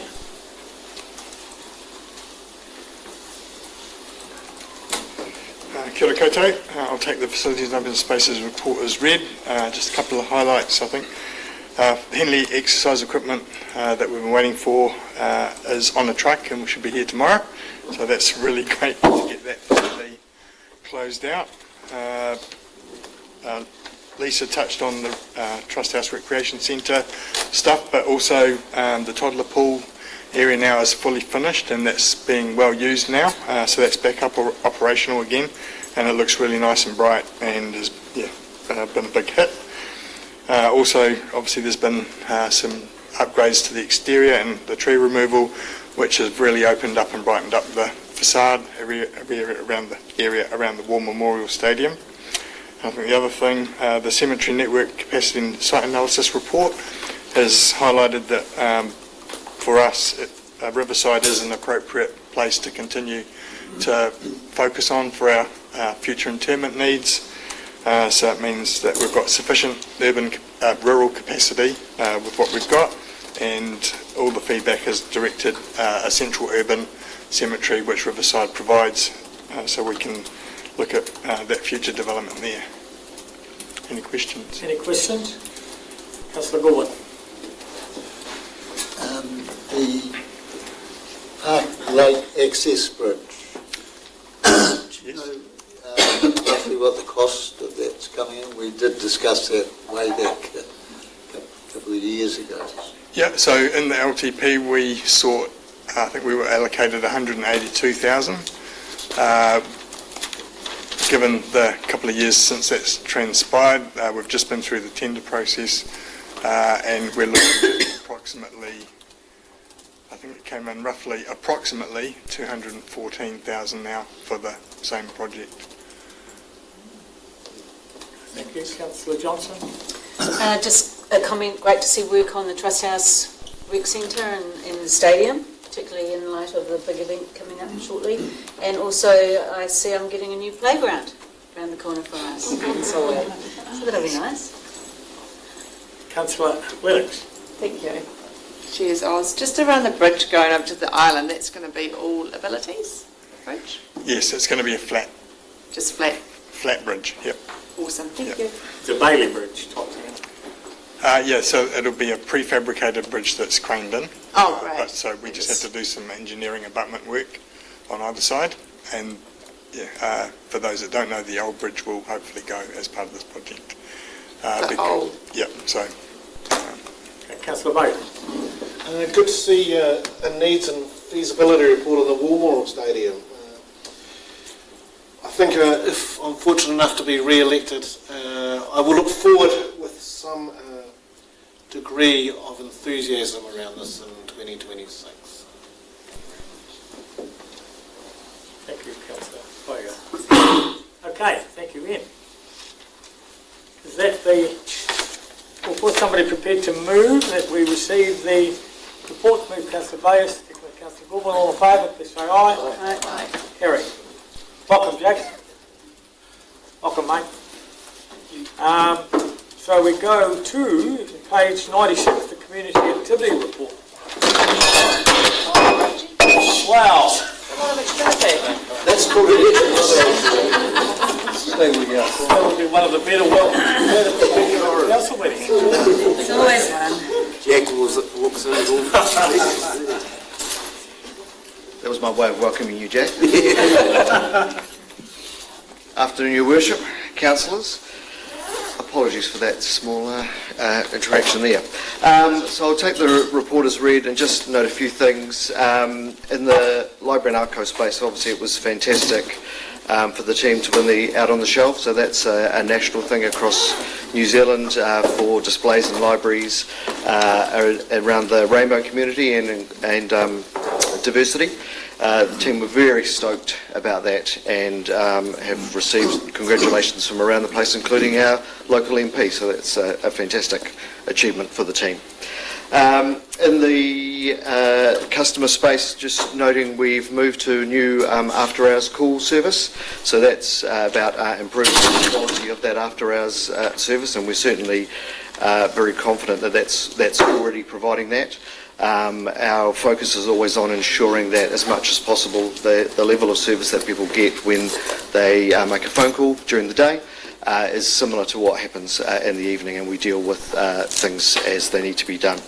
And also just noting Enteno continues to be good for us, so we're averaging 2 a day coming through on Enteno.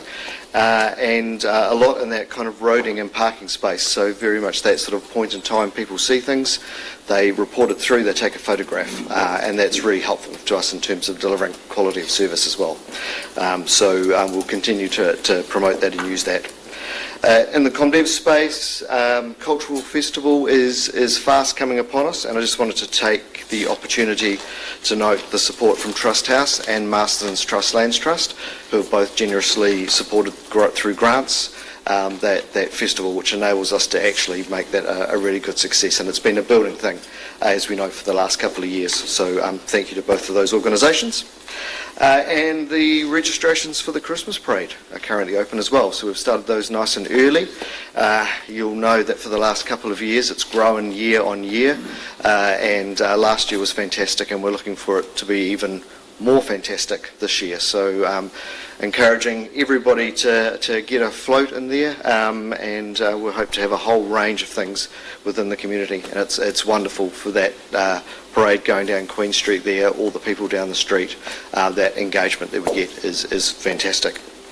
And then over in the environmental services space, so if you've read the paper this morning, you'll see we're on the front page, and that's in relation to the parking piece, which is in the report. So just noting the team are still seeing and have some concerns about some of the standards of parking around the town. That causes a safety issue the rules and markings are there for a reason, and so where the team see parking like that, they will act and will infringe. So just a reminder there for the community to park responsibly. And also we're in that period of time when pruning your trees is a good idea. It's winter, the sap isn't flowing. So if you've got trees which are overhanging onto public land, and in particular footpaths, those sorts of things, now's the time to do the prune. And lastly, I'll just note too, so in the alcohol licensing part of the report, you'll note the Commissioner declined one late application.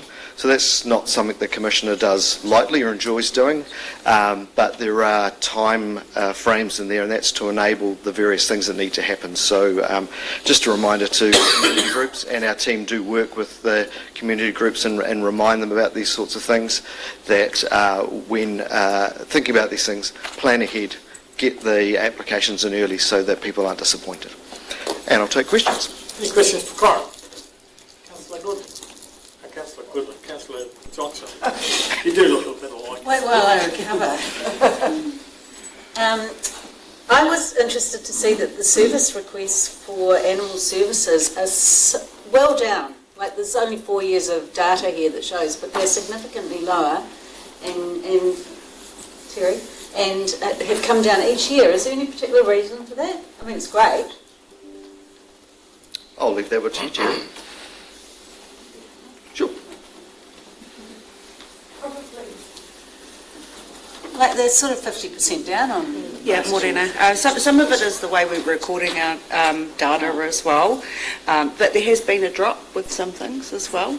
But previously we were trying to record every step with our job, because quite often if we get perhaps it's a dog attack, for example, the dog might be unregistered, it may have a fencing direction, which previously were loaded as service requests on a side.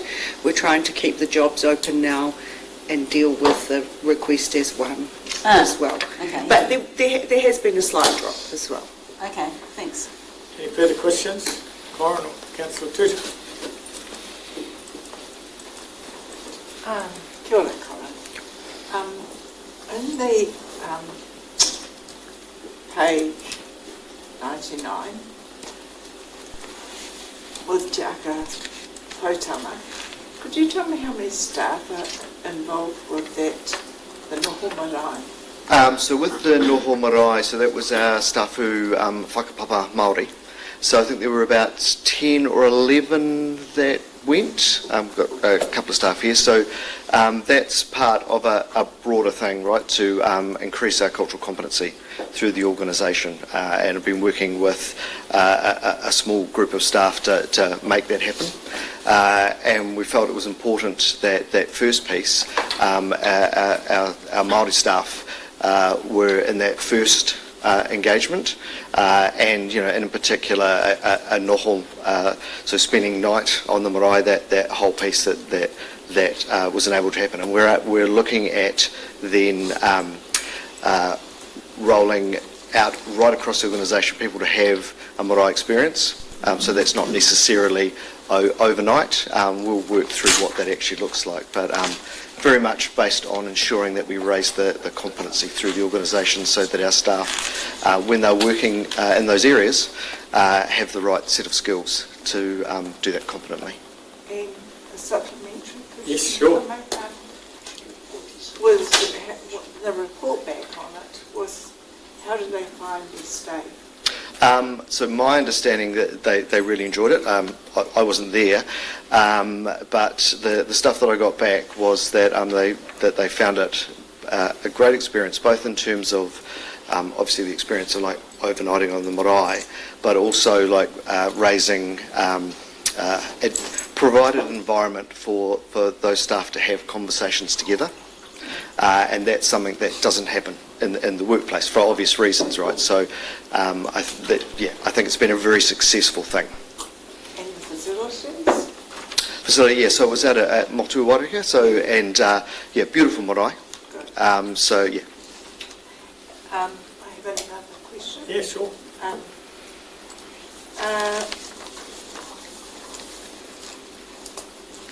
Korukai. Could you tell me how many homes are involved in that? I will throw to Kelsey on that one.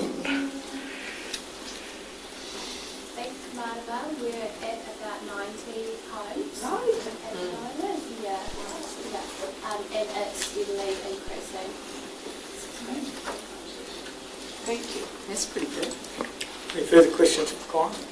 Somebody prepared to move the report? Moved Councillor Bay, second Councillor Lennox. All those in favour, please say aye. Aye. Thank you. And now go to the CE report on page 109. Thank you, Your Worship. I think maybe I'll just take the report as read, mindful of time and happy to answer any questions. Any questions for Kim on the CE report? Somebody prepared to move? No, I don't. Councillor Bay? I've got a comment. Sorry. Comment? Yeah, okay. Questions or comment? Questions or You comments? can sit down. I'd just like to reinforce what you've got in here around MAS. I think that's excellent that you're being recognised for your contribution going forward.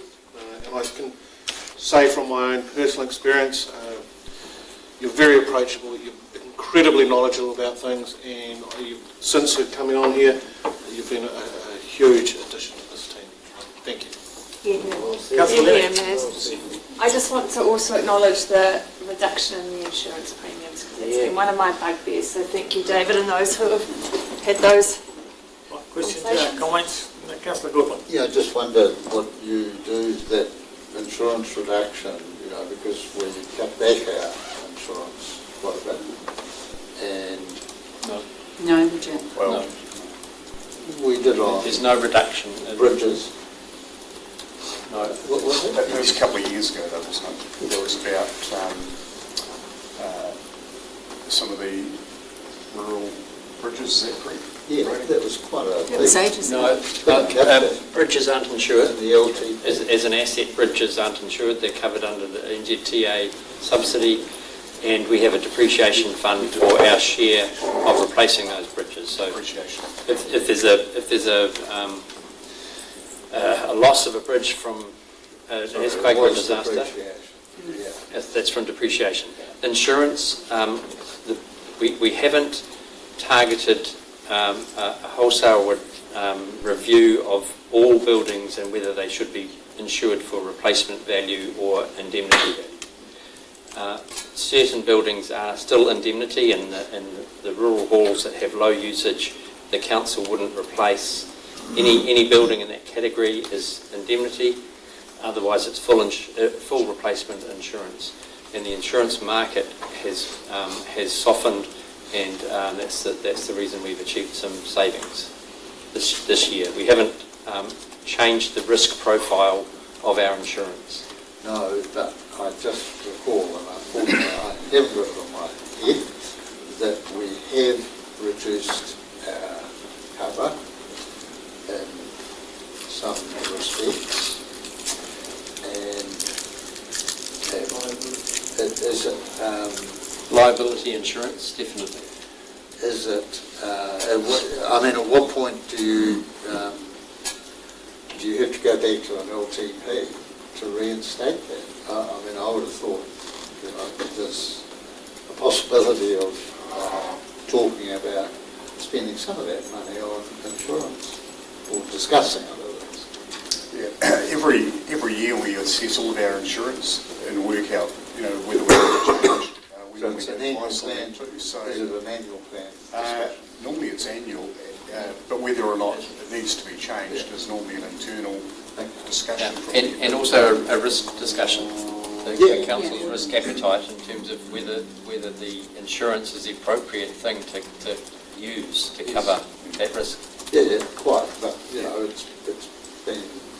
it's coloured our actions over the last couple of years with prices rising. So I just want to say the same thing with prices falling. Okay, thank you, Councillor Goodman. Any further discussion? I'd just like to follow up Craig's words with Maz. Maz, best of luck. But as far as we're concerned as council, of course, you're a winner anyway. But no, I do mean it, and it gives me an opportunity to to say as I come to the end of near the end of my mayoralty actually is how every day I see the amount of work and the high standard of work of our staff members, and it just mind boggles me the time and effort these guys put in. So it's just wonderful when I see that people like Maz are getting recognised, and there are other staff members that we have too that really do deserve really high accolades for the work they do. So thank you so much. Somebody prepared to move we receive Kim's report? Councillor Holmes, seconded Councillor Johnson, all in favour? Aye. Thank you. We then go to councillor meeting reports, and I know that Stella and David were at the Local Government New Zealand meeting and no doubt would like to say a few words. Yes, so David and myself and some fellow staff members... Could you stand up, please, Councillor? Yes, you sound so much better when you stand up. Right, yes, so we attended the conference. It was fantastic as always, and the overview theme, I guess, was back to basics and beyond, and the purpose was around sort of obviously focusing on local government, focus on basics, reform and the sustainability issues that we face. There were some really good speakers from Jason Paris, who leads One New Zealand around communication and sort of AI development, which we should be looking into as a council. Mike DeSoma talked about reframing challenges and bold branding, and obviously the LGNZ guys had a lot to say around advocacy and our purpose as local government. All of us attended a few breakout sessions. One highlight was around, for me, and there's actually good slides online for those that are interested, was around financial stability, run by Sarah Beasley, I think, and from Martin Jenkins, and Nick, who we've talked to before, around reform. So that was really, really good.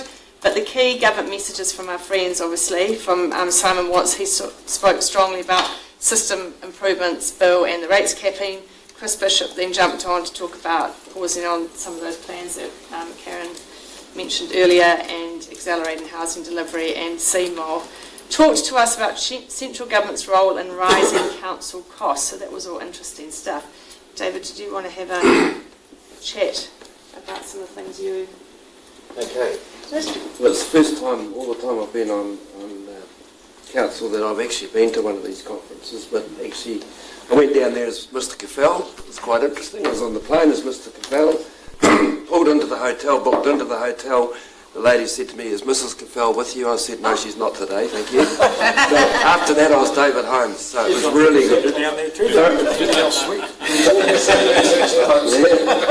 Thoroughly enjoyed it.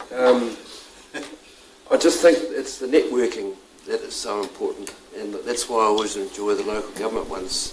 But there were 600 people there. The facility was brilliant. It was fantastic.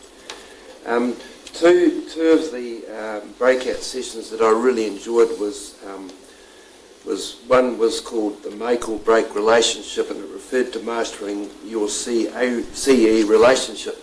I thought that was fantastic. They had one mayor that had six CEs in 9 years. Is that correct? So I won't mention any names, but it was fantastic, and I thought it's so important to hear these things from other people. In actual fact, at that meeting, one of the councillors got thrown out, so it got quite lively. It was interesting. The other one that was that really fascinated me was called From Insight to Input, and that was supporting true performance. It was about contracts and honouring contracts. I learned so much about that. And I'm just so sad that I didn't know that all this sort of information was available. But like, if I'd known that, and I look back on what happened at Homebush, by God, we were done. We were absolutely done there, and we had a court case over it, and I don't even know what the result was. I know we won it, but I have no idea how much money got. But I did really enjoy it. One of the things that I was disappointed with was the first hour. And I think it was the iwi welcome. I don't mind it, but it went on for an hour and there was no translation. So we all sat there not understanding it. So, you know, it was fantastic. It was very good. But I had ladies sitting in front of me who understood everything that was being said, and I had no idea. They were all giggling and laughing. So I thought that was one takeaway thing from that conference, and in my survey I actually put it down. But thank you very much. And the company of my colleagues here was brilliant. Thank you. Thank you. One thing you have missed out, the two of you, of course, is that Stella was a finalist for the Superhuman Award, and was, whilst Stella didn't win it, she was very highly commended. So Stella, congratulations on behalf of the council. You've done us proud down there. They tell me that you were the life and soul of the party, so that's great. I was in bed at 10. So, okay, thank you for that. We'll now move on to the any other councillors' reports. I've got a report. Yep, sorry, yep. I'm the council representative on Pacifico Wairarapa Trust for the three councils, and we had our AGM last Monday. When the trust set up, it received quite a bit of health funding because it was that COVID period and following from. All that funding has finished now, and so the trust is in a reasonably vulnerable position, but they do have enough funding for the next 12 months.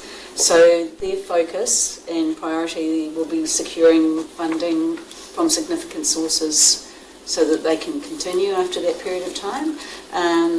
And just a few highlights though, in the last 12 months they've dealt with 1,826 Pacifica families locally, which is a significant number of people, and that's from everything from immigration to work to housing to food resilience, to providing firewood, and health, of course. It's a myriad of reasons and issues and concerns that they address on a daily basis. And much of it's after hours and also in the weekends, and for a very small team there of 3 full-time people, they do a fabulous job. So they wanted me to relay to council how much they value the funding that you've given them to date, how important it is to their ongoing work, and how much they appreciate that and the relationship they have with all three councils. Thank you very much. Any further councillors' reports? Okay, thank you. Now I'll get straight on to the Mayor's report, and I'll keep this very brief. We've had a Marai Development Fund assessment meeting, which you may have seen in the report. Councillor Tuta and Iwi Jack were part of that meeting. 4 Marai put in applications and all were successful. It was a very good meeting. Thanks particularly to Marama, who came up with very good conclusions to things there. That was very helpful. Both myself and Deputy Mayor Biggs presented awards at the 2025 Wairarapa Sports Awards. Actually, Stella did too for another firm. Biggs did the Junior Contribution to Sport, and I did the Official of the Year. I'd just like to congratulate the Times Age on a very successful evening. And Dame Katrina Williams was the guest speaker, and she was absolutely outstanding. And I was just thinking that it would be Katrina hasn't been made a Dame very long. I intend to get her along to a council function very shortly and perhaps get a few words from her. She's very, very inspiring. Chief Executive Kim and myself have had our regular catch-up with the Greater Wellington Regional Council, CE Nigel Corrie and their Wairarapa rep Adrian Staples. I've mentioned this because in the past councils there's been a bit of a rocky relationship, I guess, between the Greater Wellington and us. That's gone, thanks a lot, I think, to Kim with his relationship with them. We're getting along very well. These meetings are extremely good. They're informal, but we're very straight and open and honest with each other, and it's really helpful. I would stress that they are informal with no decisions made, but it's amazing what you can talk about and the little problems you do have, and you just get more ground made by sitting across the table and talking, and that's been really helpful to us. I was at a Friends of the Park meeting on Monday night, and again I need to just mention our staff. He's gone now, but Ian Oz comes to these meetings. The Friends of the Park, they're only a small group, but they're very feisty. They ask a lot of pretty hard questions, and I just like to thank Ian personally for the excellent job he's done. He gets a bit of a hammering at those meetings, and he always seems to come out of it smiling. So it's very, very good from our point of view. And Friends of the Park, they're so valuable because they do keep an eye on our park, and they well worthwhile. I'd also like to take the opportunity today to congratulate Wellington Free Ambulance on the dawn ceremony and opening of their new building on the corner of Russell and Queen Streets on Friday. I'll be going along. I don't know if other Beck's going along to that. It's a very impressive building, and it's going to be a great asset to the ambulance service, but also to the community in general. And I'd just like to say I really admire the huge funding efforts which went into that project, which really has been literally years in the making, and it's lovely to think on Friday the result of all that hard work will become a reality. And just finally, if I could reiterate the comments made by Kim in his CE report today regarding the local body elections. Important that those of us who are candidates, and I think Tom's the only exception around the council table, that we're respectful towards our staff, who at the end of the day are not the ones who make the decisions around the council table. We do that. I'd like to also wish all of those of you who are standing all the very best, and I know from long experience it's a pretty trying and nerve-wracking time, but I'm confident actually that all the good work this council has done over the past 3 years won't go unnoticed by the voters. So that's my report. I would like somebody prepared to move that report. Moved by Councillor Bayer, seconded by Councillor Holmes. All in favour? Okay, we'll take a 10-minute break and go into public excluded. Somebody move, we go into public excluded. Yep. Moves Councillor Johnson, I'll second. All in favour? Just have a 10-minute break.